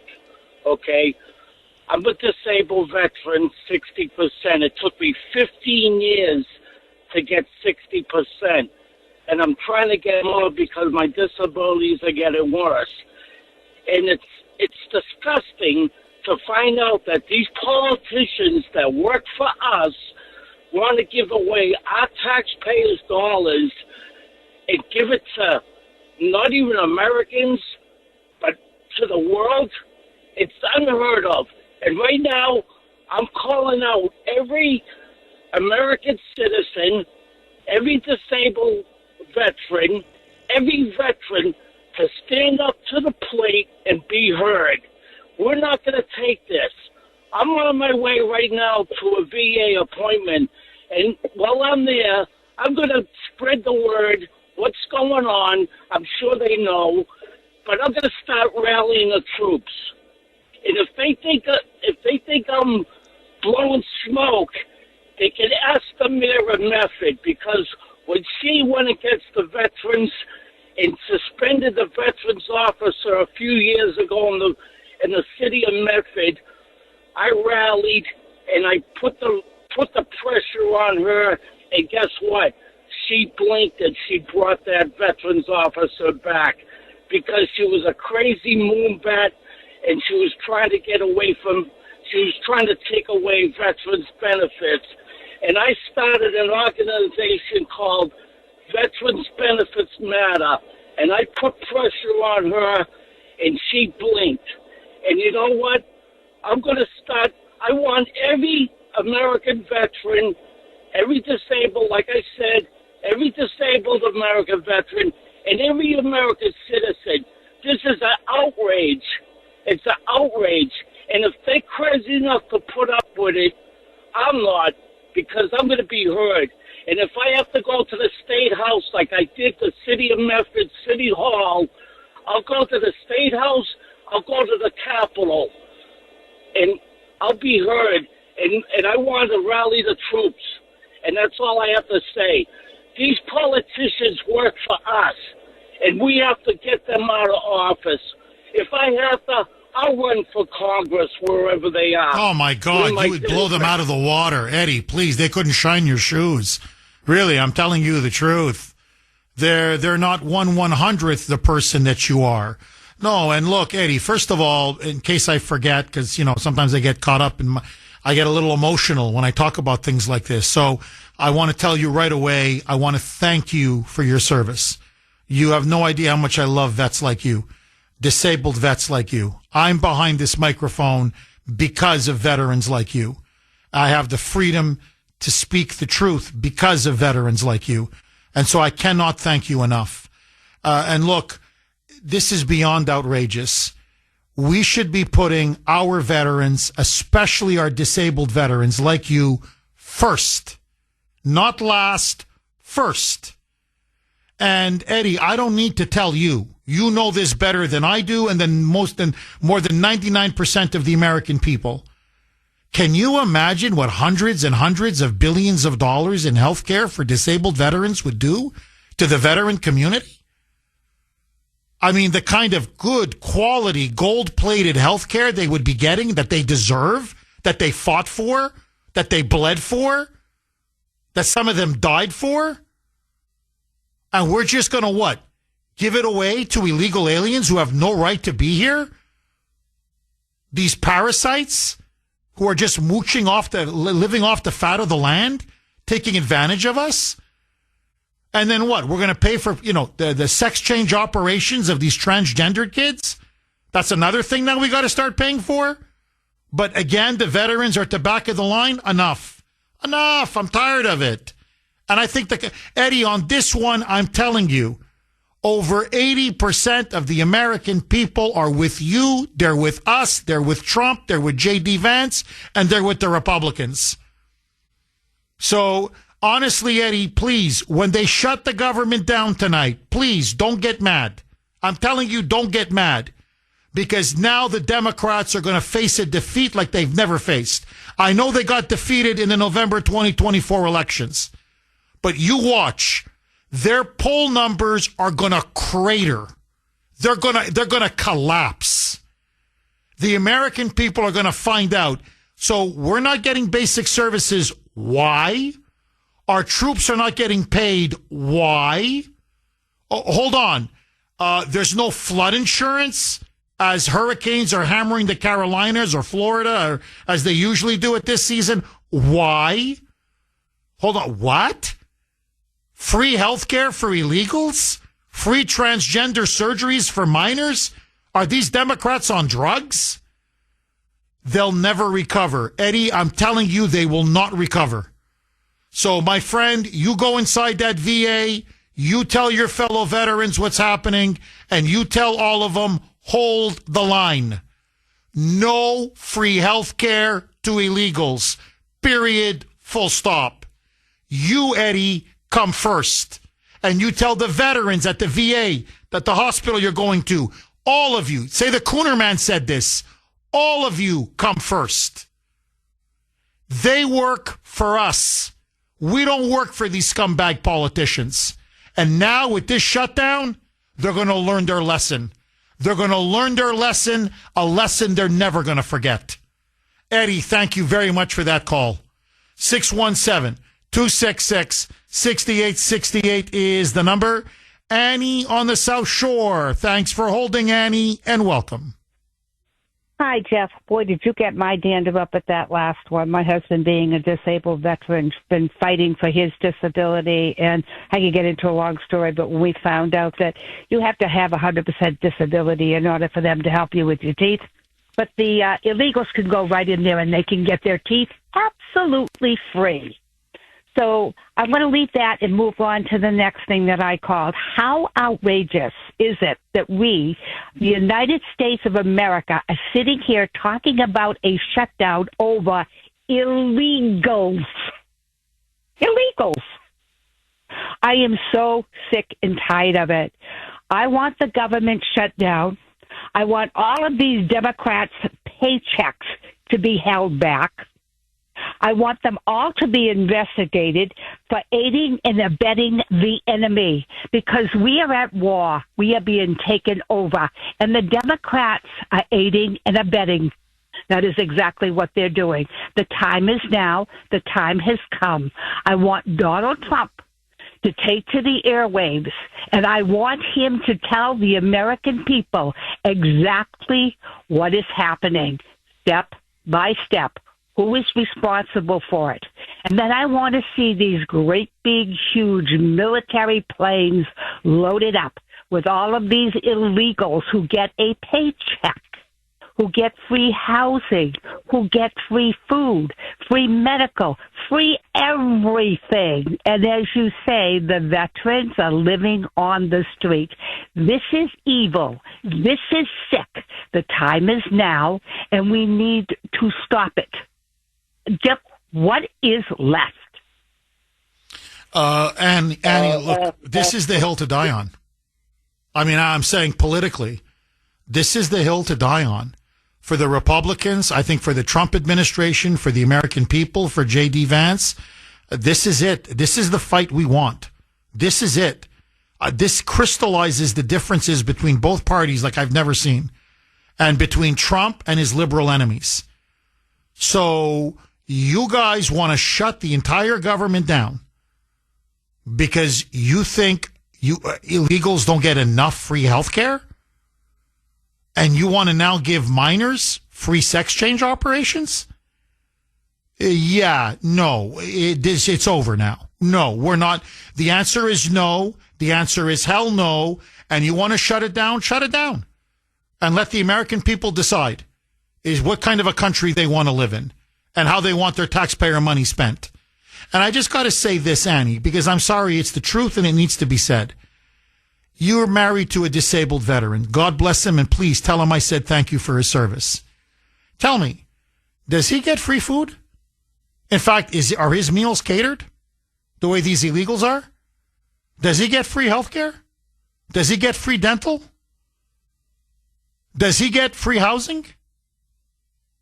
Does he get $2,000 a month in debit cards? Spending money? So what I'm saying is, look how the Democrats treat illegal aliens and then compare them to how they treat our veterans and our disabled veterans. Hell, how they treat Americans. Forget veterans or disabled. I'm asking all of you, really, who has the government ever paid for your health care? Free? Have they ever paid your mortgage or your rent? Did you ever get a $2,000 debit card? Forget every month, 1 month. I'm asking. Tell me, do they give you nice catered meals? $64 a day? Every day? Breakfast, a hot breakfast, lunch and dinner? Because that's what they keep giving these illegals. And now we're going to shut the country down and become like another banana republic for 2 weeks or 3 weeks or 4 weeks. And by the way, our soldiers are not going to get paid. Midnight tonight, there will be a government shutdown unless two things happen. Either agreement on a full year spending plan, which we're nowhere near in sight of, or they pass what's called a CR, a continuing resolution. The House Republicans have passed it. It is in the Senate. Except for two Republicans, Rand Paul and Lisa Murkowski, oppose the CR, but 51 Republicans and John Fetterman, Democrat from Pennsylvania, voted for the CR. However, you don't just need a majority. You need to get 60 votes to break the filibuster. And outside of Fetterman, every Democrat has voted against the continuing resolution, which would fund the government for 7 weeks. So unless something breaks today, that logjam is broken, we are going to have a government shutdown at midnight tonight. Most government agencies will not function. They will not be delivering services. And as I said, the troops will not be paid. Now, Social Security will still go out. Certain basic checks are still going to go out. But much of the government is going to be shut down. And the way both sides are digging in, this could go on for weeks and weeks and weeks. My question to you, who do you think will be blamed in this shutdown? And should Republicans hold the line and call Schumer's bluff? Schumer is the one who is pushing for this shutdown. The Democrats are going to own this shutdown. They are convinced that the Republicans will cave like they always cave. This time, however, Trump and Vance and the Republicans are saying we're willing to go all the way because we're right on the issues and we have Schumer right where we want him. My question to you, should the Republicans capitulate to Democrat demands and provide $1.5 trillion in extra spending on health care, in particular, the Democratic price, free health care for illegals, hundreds of billions of dollars, that's what it would take to pay for it, of our money, and free transgender surgeries for every minor in the United States. I say they're insane. That's me. I want to hear from you. Vince in Long Island. Thanks for holding, Vince, and welcome. Yeah, hi, Jeff. How you doing? Hope you're recovering well from your episode to the motherland. That's right. I'm getting better, slowly but surely, Vince. What's on your mind, my friend? I was going to say there's no need to travel to the third world because the third world has come to Boston. So. Save your money. Import the relatives to Boston. They'll feel at home. Anyhow, I wanted to say that there used to be a concept of the loyal opposition in the good old days. And I think right now, all that we have is the enemy within. And I'm just waiting for Trump to declare the Democrat Party domestic terrorists, because that's the next step that's needed. And if they think they're going to pull the same tricks as they did in 2020 or the past government closing shutdowns, the media is completely different than what it used to be. They no longer control Twitter, Google, Facebook. All that power of theirs is gone. They no longer have the ability to shut down conversation. They're on the defense, basically. So they might try and pull off their Gestapo tactics and terrorize a few cities here and there. But Trump is not making the mistakes of the first administration with having someone like Milley around and the attorney general that was only interested in eating steaks, as you say. I think that they're going to draw these cockroaches out from wherever they're hiding, and that's going to allow the Justice Department to go after them and bust up their networks. And basically, I'm not sure what the discussion with all these top generals was. There might be a concept that they might need loyalty and conducting military tribunals, because they can't afford to go through all the left-wing judges that are installed to stall the whole process of prosecuting these criminals. I think once you start cracking their network, it all falls apart. And I think we need like Nuremberg trial. Well, that's what it's coming to. Vince, look, a very strong way to conclude your call. Look, we're heading towards a Nuremberg-style accounting or reckoning. 617-266-6868 is the number. Okay, Chuck Schumer now. In many ways, this is his last stand. If you want to understand why he, Hakeem Jeffries, Nancy Pelosi are willing to risk a government shutdown, knowing full well this could politically blow up in their face, Schumer now realizes his grip on power is slipping away. His grip over the Democratic Party is slipping away. Same thing with Hakeem Jeffries and same thing with Nancy Pelosi. This is now Zoran Mamdani's party. It is AOC's party. It is Ayanna Pressley, Ilhan Omar, Elizabeth Warren, Bernie Sanders. The radical communist left, the base of the party, is now rising. And they are demanding a shutdown because they believe in the politics of nihilism. They want the politics of confrontation. They want to take it to Trump. They want to punch him politically in the face. They want to burn his government and burn the country down in opposition to him. And it's scorched earth. And they don't care about the consequences. And that's why Schumer knows he's very vulnerable to being primaried by AOC. I'll tell you right now, Eric Adams has now suspended his campaign. He's basically done. Cuomo is not going to be able to beat Mamdani. What Mamdani did to Eric Adams and Andrew Cuomo is what AOC can do to Schumer. She can take Schumer out in a Democratic primary because now it's their party. It's no longer the establishment Democratic Party. Their days are now gone. The expression, the revolution devours its own children. They're not liberal or left-wing or Marxist or radical enough. And that's why Schumer, in his 70s, realizes if he doesn't become as extreme and destructive and fanatical as they are, with the most insane, preposterous ideas. This is a communist idea. To give hundreds of billions of taxpayer dollars for quote-unquote free health care, literally free health care for illegals in this country. to give free transgender surgery to minors, to children in this country. Taxpayer funded. This is communism. This is straight out of Mamdani's platform or AOC or the Democratic Socialists of America. So Schumer is looking at them and saying, I got to be just as crazy and just as radical and just as destructive as they are, or else AOC is going to take me out.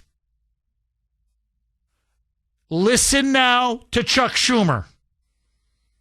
He's trying to make it seem like Trump doesn't understand what the stakes are and that Trump is not compassionate enough to understand why we have to spend an extra $1.5 trillion in this massive healthcare monstrosity that they're trying to make as a condition for funding the government. Roll cut 4, Mike. Out to the president some of the consequences of what's happening in healthcare.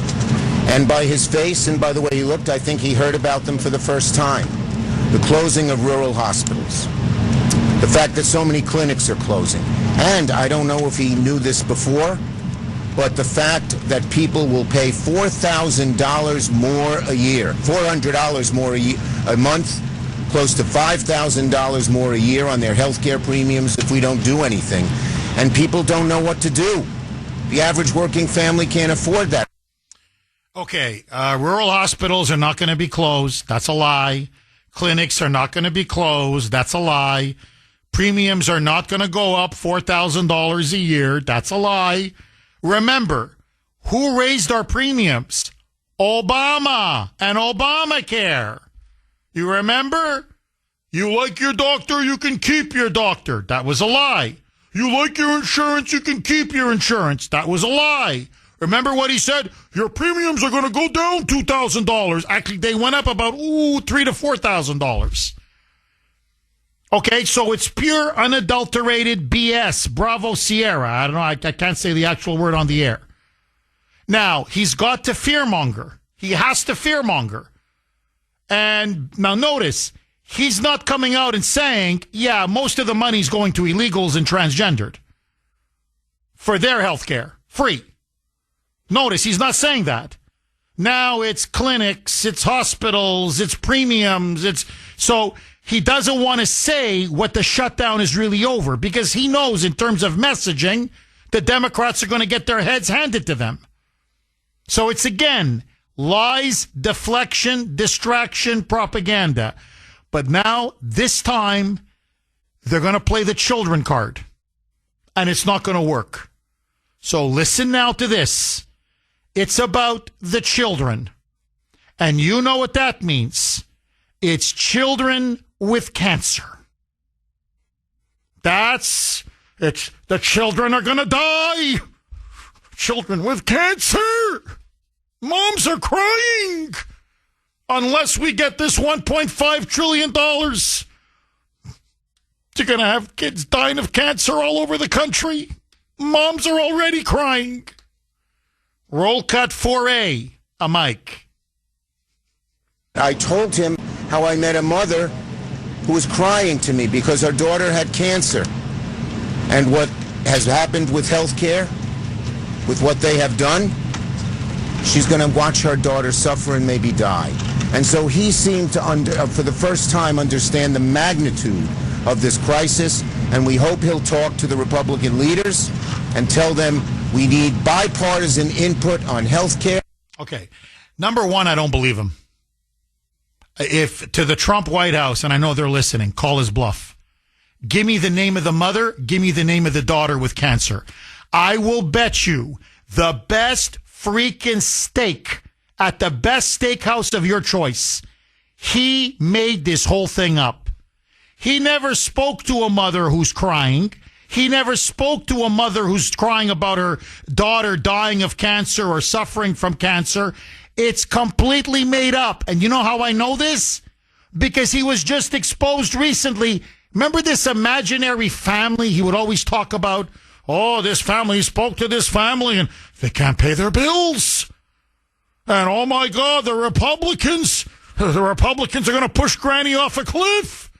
And the Republicans, they're making their life. And it turned out he made the whole thing up. It was an imaginary family. The whole thing was completely made up. It was completely exposed. Now, I'm telling you, he's lying again. He doesn't talk to mothers. He doesn't talk to mothers whose children have cancer. And no child with cancer is going to suffer because of this. So if I'm Trump and if I'm J.D. Vance, I'd come out and say, okay, I'll tell you what. We'll give you your one. Here it is. We'll give you the 1.5 trillion. Show me the mother, show me the daughter. Go ahead. Show me the mother, show me the daughter. If not, you fund it for 1 full year under our terms. Deal? Deal. And Chucky is going to say, no. Chucky will back away so fast your head's going to spin. He's a liar. He's a liar. Now, you know the Democrats are losing their minds. Listen now to Pelosi. I can't say the word. Now they're using feces, excrement. I can't say it. It rhymes with hit, okay, or bit, whatever. I can't say it. So they're using the S word. They're using F-bombs. They're swearing because they know this time this may be one shutdown too far, one shutdown too many. Roll cut 6, Mike.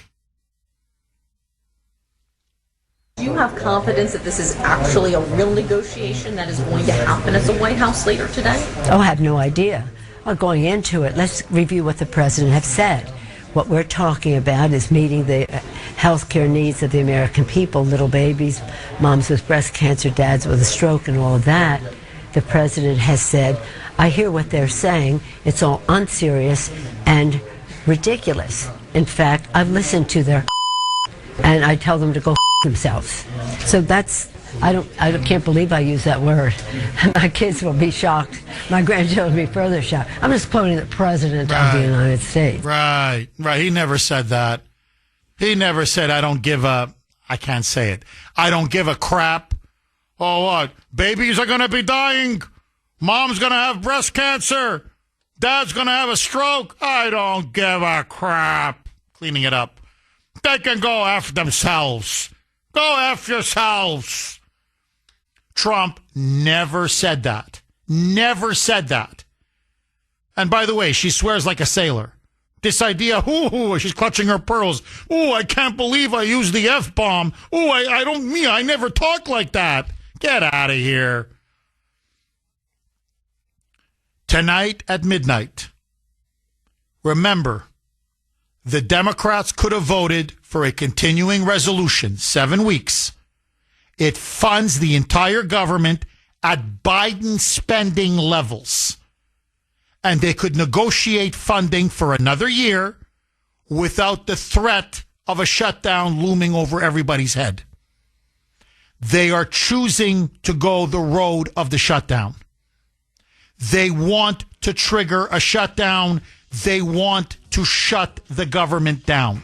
The original thing they did with this negotiation, it was a $1.5 trillion spending package, basically saying to the American people, we want to give massive amounts of money, hundreds of billions of dollars to illegal aliens for their health care, while Americans are struggling to pay their health care bills. That was their initial foray into this negotiation. We thought it was absurd. We told them it was absurd, and now they come in here saying that if you don't give us everything that we want, we're going to shut down the government. Shut it down. Give them what they want. Give the Democrats what they want. Shut it down. On this issue and on other issues, if this is the hill the Dems want to die on, let them die on that hill. 8:50 on the great WRKO. Jeff Kuhner, Boston's bulldozer. Okay, Congress is now barreling towards a government shutdown. It will take place at midnight tonight unless some kind of a last possible minute deal is reached. And it now looks like both sides want a shutdown. My question to you, what do you make of all of this? Who do you think will be hurt more? And should we be giving hundreds of billions of dollars of our taxpayer money to pay for free health care for millions of illegal aliens? I say it's insane, but that's me, Tom in Hudson. Thanks for holding, Tom, and welcome. Jeff, and I'm glad to hear you're feeling better. The reason why I called is I'm for this government shutdown. I want to let you know that even though the government shut down, they're still going to be collecting our taxes. And because they're going to be collecting taxes, all they have to do is prioritize where they spend the money that's coming in. The first thing is the national debt. Then the second thing is they should pay for is military who are not, they say not going to get paid, should get paid because they're still serving. If they want to know why they don't have money for paying for all these extra things that they ask for, you should remind them of the millions of dollars that were sent to Iran on the plane, and Joe Biden's buying back hostages. Also, remind them about the stimulus packages that doubled the death when Obama was in place. I'm not a person of wealthy means, but I'm paying over 50% of my income in taxes, and I can't afford another. People come up and say to me, well, now you owe $110,000 on the national debt per person. Oh, it's outrageous. No, Tom, you're absolutely right. And look, I can only piggyback off of what you're saying. We already pay taxes through the nose. What's disgusting about all of this is the government in the history of the United States, the current government right now, has never collected more of our taxpayer money.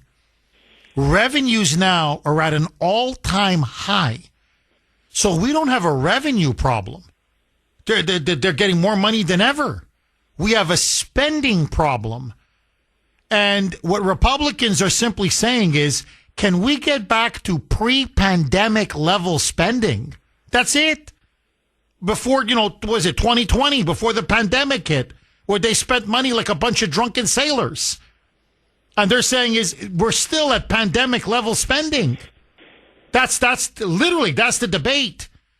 And so the Republicans are saying if we can't even get back to pre-pandemic level spending, then I'm telling you, we're going to go broke as a country. Well, we're going off a fiscal cliff. It's so obvious. No, Tom, the only thing I would add, I agree with you. Our soldiers should definitely still get paid. And as the money rolls in, use it to pay off the debt. I'm with you. If we're going to go through a prolonged shutdown. No, what I find outrageous, our soldiers are not going to get paid. But you know who's going to get paid? Members of Congress. Their staffers. Their paychecks keep rolling. So our soldiers, no, they have to wait for their paychecks. Most government employees, many of them are going to be furloughed temporarily. They're going to have to go without a paycheck for a while. But not members of Congress. They're getting that every 2 weeks, that direct deposit, that's coming in, whether the government is open or closed. For all their staffers and aides, their checks, that's going to be direct deposit, baby. No. If there's a government shutdown, the politicians don't get paid. The staffers, the aides don't get paid. Period. If my company shuts down for whatever reason, nobody who works at iHeart, not that it would ever happen, but I'm just saying, nobody would get paid. Why? The company's being shut down. So I don't understand if they can't agree to a basic spending extension, a simple continuing resolution, and Schumer is that desperate for a shutdown to head off AOC and the radical left. He's basically playing politics with the country. The country's going to suffer so Schumer can look tough to the Democratic base and potentially hold off an AOC primary challenge. So he's putting his ambition and his political career, his political survival, above the good of the country. That's what this is all about. Okay, I can't think of anything, frankly, more narcissistic, more selfish, frankly, more treasonous than this. But let that go. No. You're not getting paid. And your staffers aren't getting paid. And if the staffers don't get paid, believe me, after a week or 2 weeks, they miss a paycheck or two, they're going to start grumbling. They're going to start telling their bosses, hey, guys, you may think the shutdown's a good idea. It's not a good idea for us. It no work.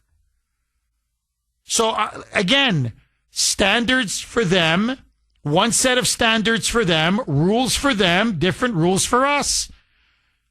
On the jab, just very quickly, many people don't know this. The COVID jab that they threatened us with, the jab or your job. No member of Congress had to take the jab. They were exempt. Campaigns, their staffers, people who worked on, congressional staffers, congressional aides, they weren't forced to take the jab. So you force it on us and tell us we're going to lose our jobs if we don't take it, but you guys don't hold yourselves to the same standard? Obamacare. They give us Obamacare. They're not on Obamacare. So Obamacare is not good enough for you and your aides and those who work on your staff, but it's good enough for us? No. They should have mandated that if they want Obamacare for the country, that's the health care that the members of Congress and their team gets. You want the jab for everybody? You all have to take the jab. You want to shut the government down? We don't get paid. You don't get paid. Enough is enough. They're not a ruling class. They're not a privileged aristocracy. The rules apply to them. In fact, if anything, they work for us. So if anybody should get paid, it's us, not them. We're their boss. I've never heard of an employee telling the employer what to do. I've never heard of this. Only in Congress. Only with these Democrats. Tom, thank you very much for that call. Gino, am I wrong? Please tell me if I'm wrong. Gino in New York, or as Charlie Kirk would put it, prove me wrong. Gino in New York. Thanks for holding, Gino, and welcome. My paisan. Gino, how are you, buddy? Good. I can't believe you went all the way over the pond and didn't visit your home country of Italy. I'm very sad, Jeff. Yeah, Grace is twisting my arm. She's saying the next time we go to Europe, we got to go to Italy. So I think, Gino, that's going to be next, my friend. But I was just going to say, as this argument continues on, we really have to continue to use our own language, as such as that the Democrats are the party of communism. There's no such thing as transgenderism, and a sex change operation is not a sex change operation; it's a mutilation operation. And you can have all the operations you want, and you can do all you want to be the other sex, but at no point in time will you ever transgender into another sex. It is only pretenderism, and they continually live underneath the guise of what they pretend to be. And I don't subscribe to that mental illness. Well, Gino, you, as usual, you make an absolutely superb point. The big lie about these gender reassignment surgeries and of transgenderism is that, say, a man can become completely a woman or a woman can become completely a man. That's not true. You're right. You never really become a woman or you never really become a man. You can cut off all the body parts you want. You can pump yourself up on hormones all you want. But you're right. In the end, you still have the chromosomes of a woman if you're born a woman. You still have the chromosomes of a man. And there are still many things that, you can't do. I mean, you just literally, for example, a biological man will never be able to have children, period. I don't care the hormones you're taking. I don't care if you've lopped off your private parts and, forgive me, but put in an artificial, woman's plumbing down there. That's what they do, some of them. It's artificial, but they try to make it look like it's a female private part. And you can put on breasts and you're never going to be able to have children. So you're never going to be a woman. I mean, you're just not. And it's the same thing with a woman. She'll never be a man. She never will truly be a man. So what they're selling is, you're right, is pretenderism. It's a lie. And I think that's another reason why the suicide rate in the transgender community is much, much, much bigger, much higher than the rest of the country, because they're being sold a lie. So they destroy their lives. They take all of these, hormones and things that do all kinds of damage to their psyche, to their bodies. They go through this mutilation, this genital mutilation. And then at the end of it, they're not even transformed or turned into what they were promised to.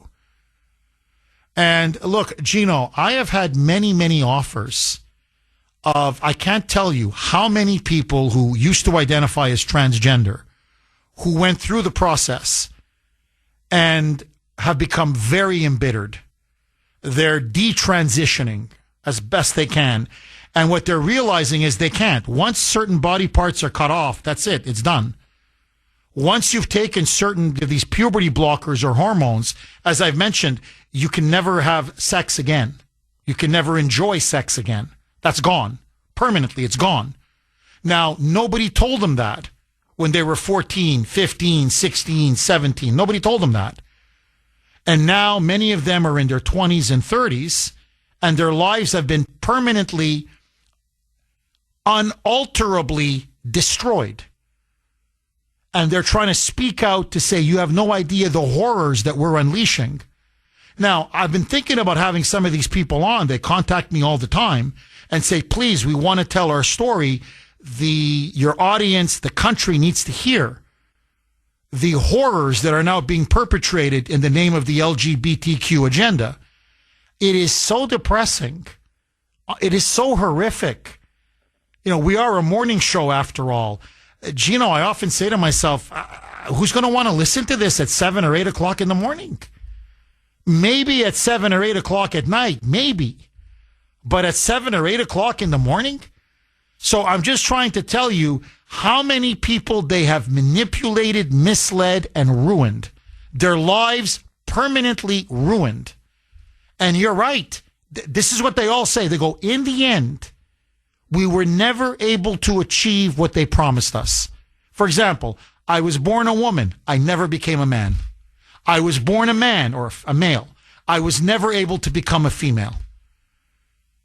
And you say, we went through so much. We endured so much. We suffered so much. We did so much to our bodies. And in the end, we didn't even achieve our end goal.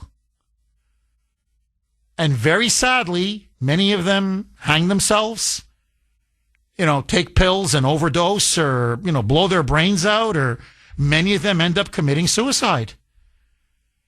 I'm telling you, we're going to look back in history the way we look back at the internment of Japanese Americans, the way we look back at eugenics, the way we look back at segregation or Jim Crow or slavery. And we're going to say this was an absolute moral abomination. And Gino, we did it to our children. It's bad enough we did it to American adults, but we did it to our children. And the parents were complicit. The teachers were complicit. The education system was complicit. The school boards, the doctors, the healthcare system was complicit. And above all, like slavery, like Jim Crow, like the internment of Japanese Americans, like eugenics, the Democratic Party was complicit. Final word to you, Gino. Absolutely right, Jeff. And they're not only science deniers when they come to that, but when it comes to our country, they're constitutional deniers. There are legal ways to come in our country, and there are illegal ways. And nobody wants to go to Congress and fight that and make it become different. So if you want to deny everything that our country stands for, then I feel you're a communist and you're bad for our country. We can't let the children become these abominations, and we can't just let our country be overrun by people who don't want to participate in our democratic way, in our republic, I should say. Our constitutional republic. Gino, as always, great call. Honest, I could not agree with you more. Thank you for that call, Gino. Derek in Lowell. Thanks for holding, Derek, and welcome. Derek? Hi. Derek, go ahead. You're on the air. Go ahead. Yeah, so I was just at the Social Security, and I noticed a lot of illegals applying for Social Security now that the welfare has run dry for them. I mean, there's a lot of things that I've seen in Lowell.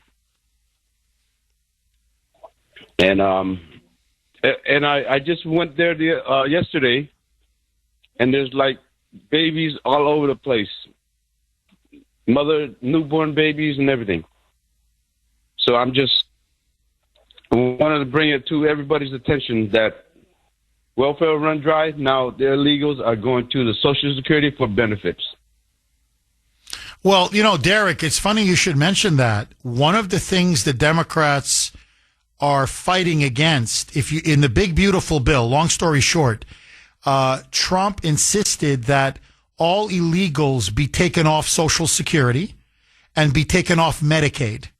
So in other words, Social Security and Medicaid benefits can only go to American citizens, not to illegals.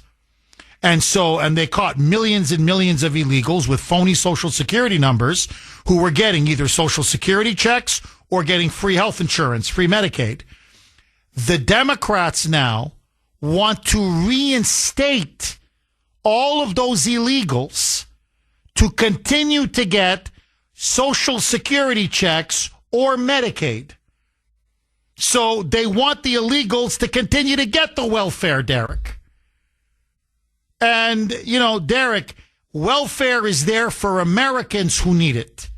It's not there for illegals or for the entire world, because the problem is when you have so many illegals on welfare or Social Security or Medicaid, you bankrupt the system, and then Americans who need it, it isn't there for them. So they're screwing Americans just to help put illegals on welfare. Derek, honestly, I don't know anything more treacherous, more of a betrayal, more of a stab in the back than that. Derek, am I wrong? And then another thing too, at nighttime, these illegals are practiced how to drive so they can get their driver's license. They don't do it in the daytime where people can obviously see them. Now they do it at night here in Lowell. I'm sure it's happening across Massachusetts. But I noticed, because I live in Lowell, and I noticed that these guys are driving at night, practicing driving at night. What do you think of that? Oh, they're putting our lives in jeopardy. They don't know how to drive. Many of them can't even read the signs. Derek, have you seen these horror stories? A lot of it's coming from California. But you got the governor there, that whack job. He's literally giving commercial driver's licenses, to drive a truck, to illegals who can't speak a word of English. Some are from Mexico, some are from India, some are from China. It really doesn't matter where they're from. They cannot read English. They don't understand the road signs. And so one of them drove from California to Florida, and he didn't understand that you can't do a U-turn. And he turned his truck around in the middle of a U-turn, and his truck smashed another vehicle, and there was an American family in it, and what was it? One was critically injured, and I think 2 people were killed. And this is happening all over the country. And these illegals are driving around. They don't know the roads. They don't know what the road signs mean. They don't understand English. And they're putting your life and our lives in jeopardy. And Derek, just to add insult to injury, they don't even have car insurance. I can't tell you how many times I get emails. Jeff, I just got hit by an illegal alien. Blew through a stop sign. Blew through a red light. Went the wrong way on the road because they don't know the signs. Literally went against traffic. And they hit me. They're the ones that are completely at fault. And then no insurance. So who's got to pay for everything? Me. I mean, the driver that's been hit, or my insurance, but the premiums go way, through the roof. And all the Democrats want to do is pay for it with our money, subsidize all of this. I mean, honestly, Derek, I'd love to ask these Democrats, what did we ever do to deserve your hatred for us like this? Really, I'm telling you, if my wife, not that she ever would, but if my wife cheated on me, if my wife had an affair and got pregnant, if my wife ran off with my children with another man, I swear to you, I wouldn't hate her as much as the Democrats hate us. I'm like, well, what did we ever do to you? Like that you hate us this much? What did we do? I'd love to know what we did. Derek, great information, and thank you for that call.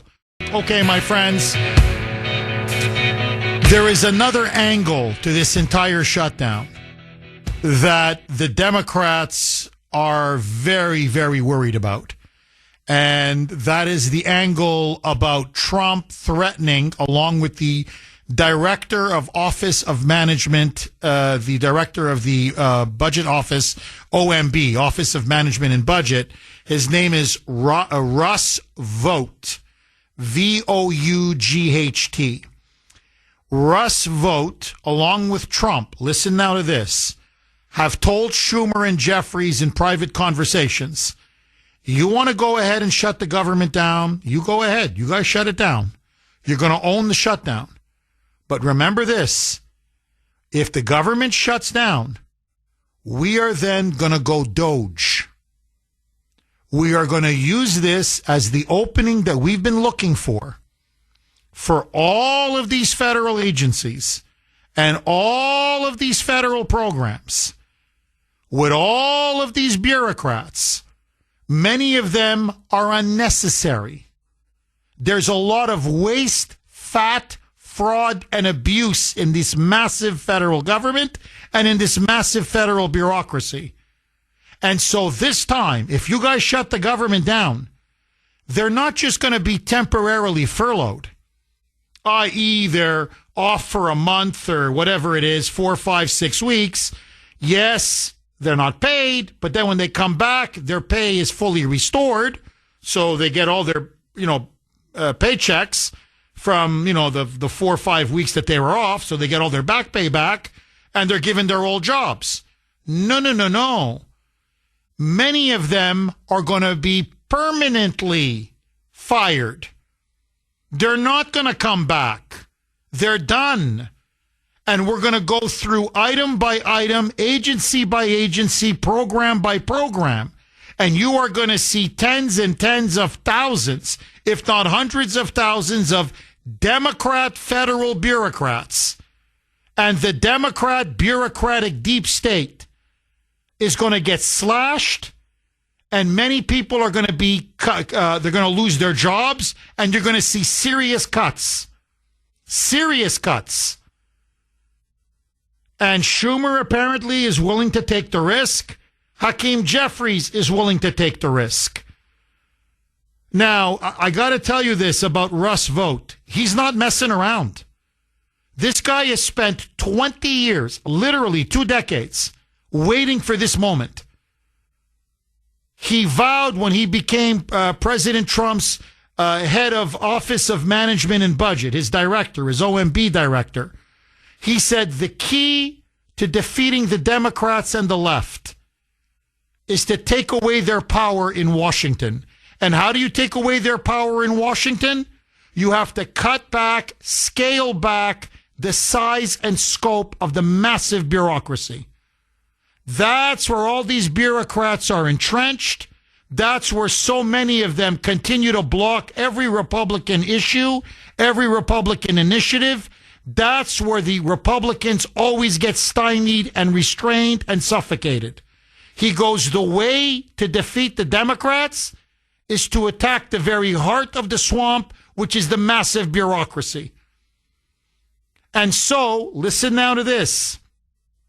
Yesterday, Russ Vought sent a letter, a note to every single federal agency, every single federal program, and said, I want you to put together a list of what you consider, quote unquote, non-essential or unnecessary personnel. And those are the people that we are going to fire, not furlough, fire, meaning they're not coming back. So prepare a list, because at midnight tonight, the pink slips are going to go out and they're not getting their jobs back. So I want to ask all of you to throw this log on the fire. Basically, it's going to be another form of Doge. They're going to use Trump, his administration, his Office of Management and Budget, his OMB, Russ Vought, are going to use this shutdown as the opening they've been looking for to continue to implement massive budget cuts, massive bureaucratic cuts, and get rid of so many of these unnecessary fat cat bureaucrats. And that's going to weaken Democratic power in Washington even more. Besides saving taxpayers, God knows how many billions of dollars. So that, for me, is another reason why, to be honest, I'm like, yeah, shut this baby down. Yes, not only would it be a humiliating political defeat for the Democrats, and not only are they going to be destroyed in the eyes of public opinion, but they can finish what started with Doge and start firing these useless Democrat bureaucrats who've been there, many of them, for decades, and do absolutely nothing. If they're unnecessary, then we shouldn't be paying their salaries and their pensions. Because in the private sector, call me crazy, if you're considered unnecessary at your company, guess what? They let you go. 617-266-6868. Chris in the Freedom State, Florida. Thanks for holding, Chris, and welcome. Jeff, listen, I've been listening. I'm a little ticked off. I'm ticked off for several reasons. That people are ignorant as to how our government works. Now, you brought up a very salient point about non-essential. Okay, I'm almost 70. This isn't, and people are acting like this is the first time this has happened in our government's history. It isn't. I'm former military. Guess what, Jeff? Military is essential services. They get paid.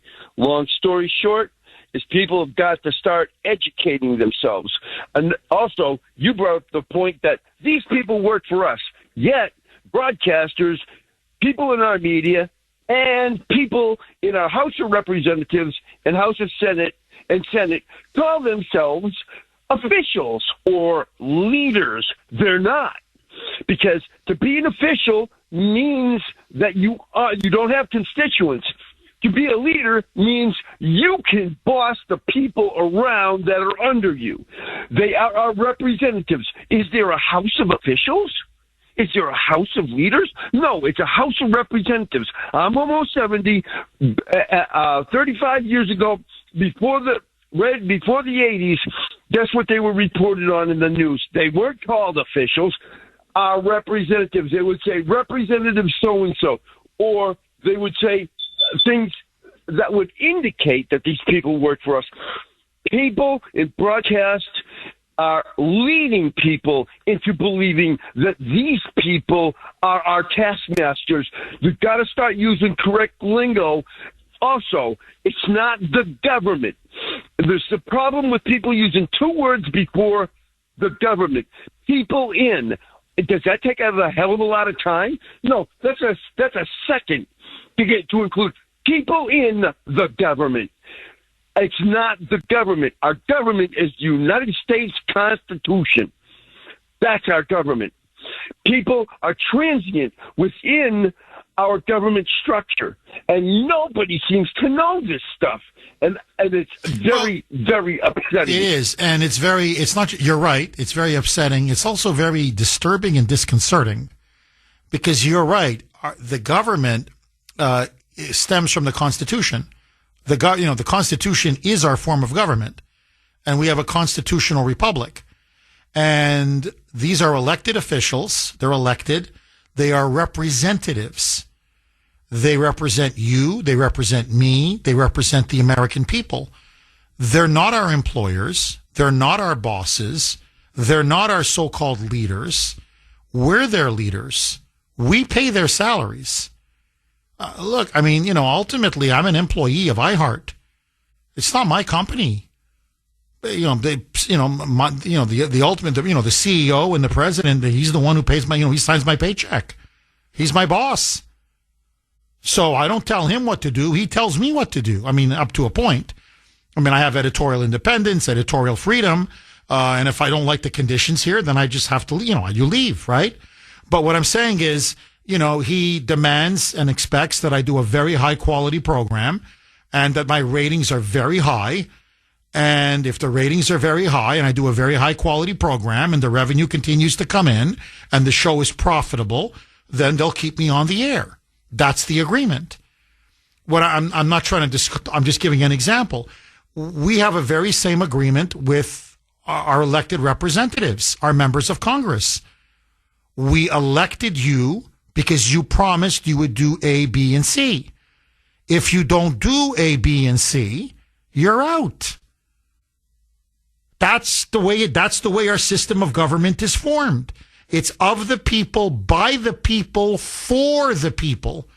And notice, Chris, you always see these politicians, these sleazebags, that go on and say, oh, I'm in a life of public service.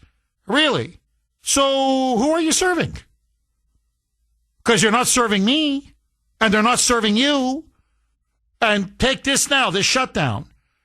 Who are they serving? You're not even serving Americans. You're serving illegal aliens by trying to give them hundreds of billions of dollars in free health care, for God's sake. You're not serving us. You're not serving the taxpayers.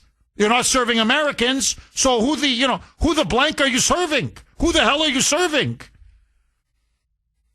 And notice, and they're always getting richer and richer and richer and richer. I'm hired and I'm paid a certain salary at this job. If I'm not doing my job, and on top of that, I am making millions and millions and millions, stuffing money into my pocket. You know what that's called? Embezzlement. That's called fraud. That's called theft. You do that in the private sector. You know what happens? You go to jail. But not in Washington, not in Congress. They're paid, depending, representatives, $175,000, senators, 200 or whatever it is, basically $200,000 a year. So I want everybody to explain to me, how does Elizabeth Warren, as an example, okay, make $200,000 a year? She's now worth north of $40 million. Explain that to me. That's not public service. That's private service.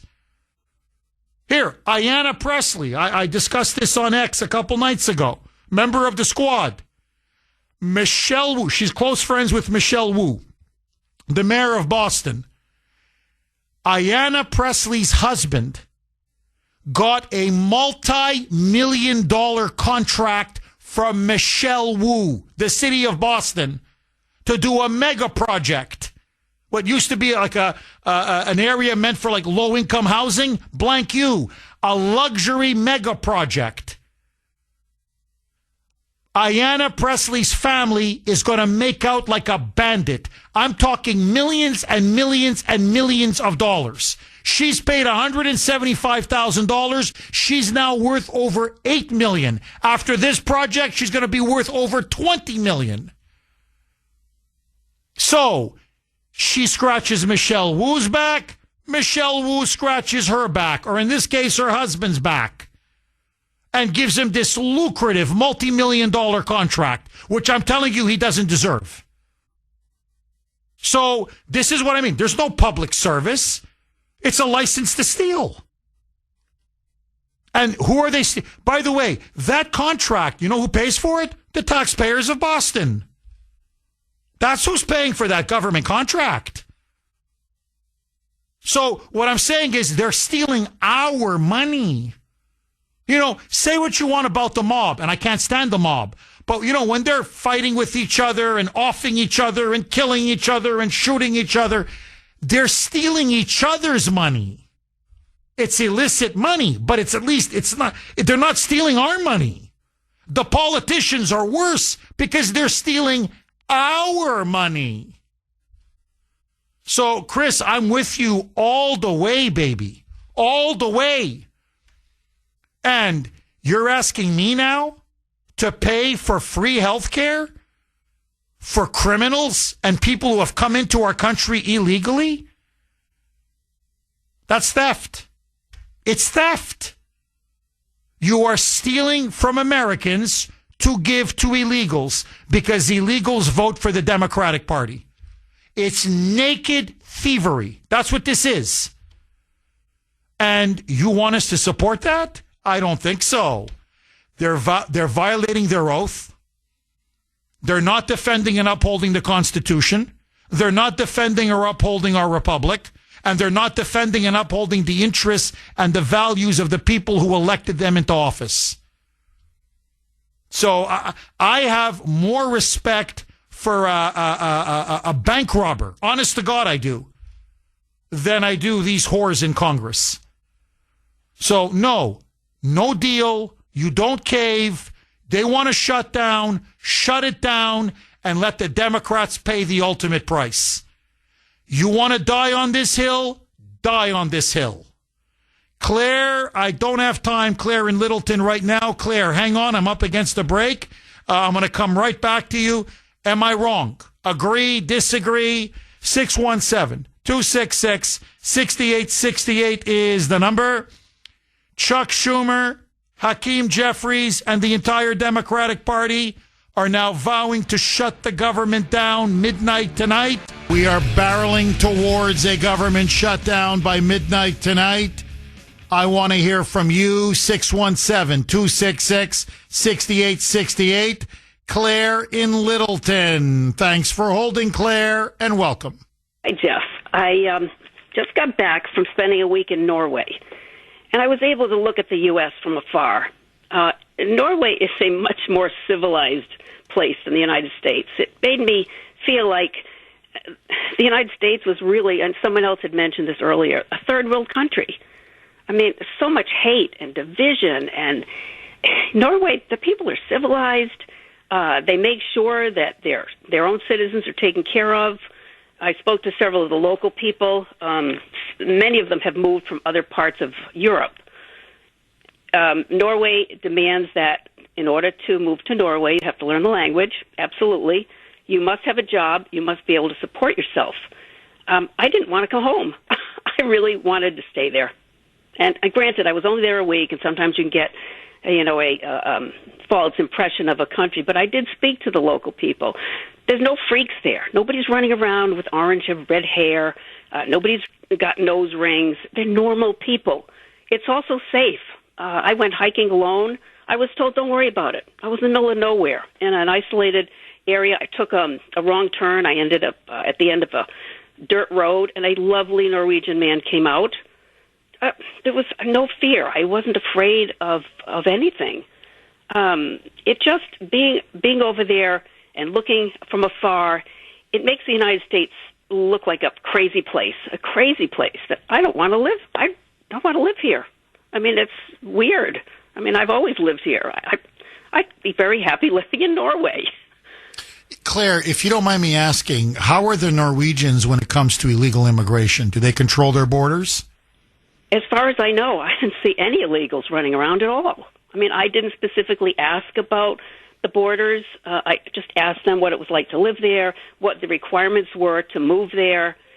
But mostly just normal people, friendly, kind, and everyone spoke English. So there was no language barrier at all. So I believe that the schools mandate that everyone learn English. And it's just a happy place. A wonderful, happy place. And I know a lot of these people moved from other parts of Europe. I met someone who had moved from Poland, someone moved there from Austria, somebody else from Holland. So there's migration from other European countries that have had open borders, that are basically uncivilized places. It's such a sharp contrast to the United States. Well, it just. Well, Claire, look, I have to say now, Croatia is not as economically developed as Norway. It's still making its way. It's much more developed than it was 15 years ago. I was shocked. It's in the European Union, but and they're getting there, but they're not quite where Norway is. But look, I have to tell you, it's funny. I'm like, geez, reminds me of my trip to Croatia. I mean, outside of my ribs getting busted up, everybody speaks English. They demand that the kids learn English in school.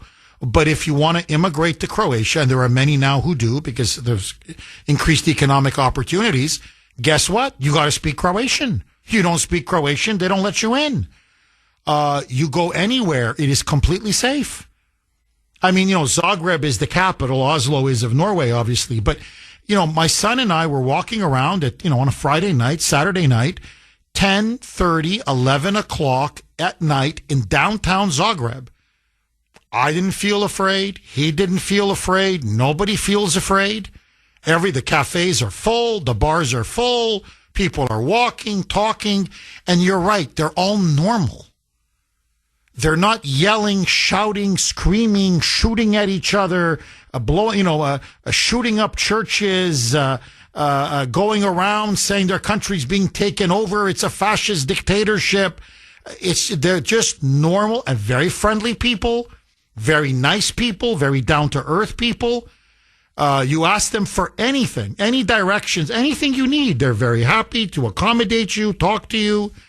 My son was the one who was telling me, he didn't say I want to live there, but he's like, Dad, can we go back on vacation every year? He goes, the people are so nice here, Dad. So I hear you, Claire. Claire, I got to ask you, what do you think has changed in America? What is it that you see in Norway that they do there that we're not doing here? I've got about a minute. Please go. I really don't know because I was only there a week, so I really couldn't say what the difference is. I don't know how religious they are. I don't think they're very religious because I had asked one of the guides that drove me around. He said, no, the people are not particularly religious. You would think it would be a country full of God, but he said, no, they're not particularly religious. None of them have guns. They don't feel like they need guns. Interesting. And that way, Croatia is different. Croatia is very Catholic, very religious. But no, I mean, gun violence is almost non-existent in Croatia.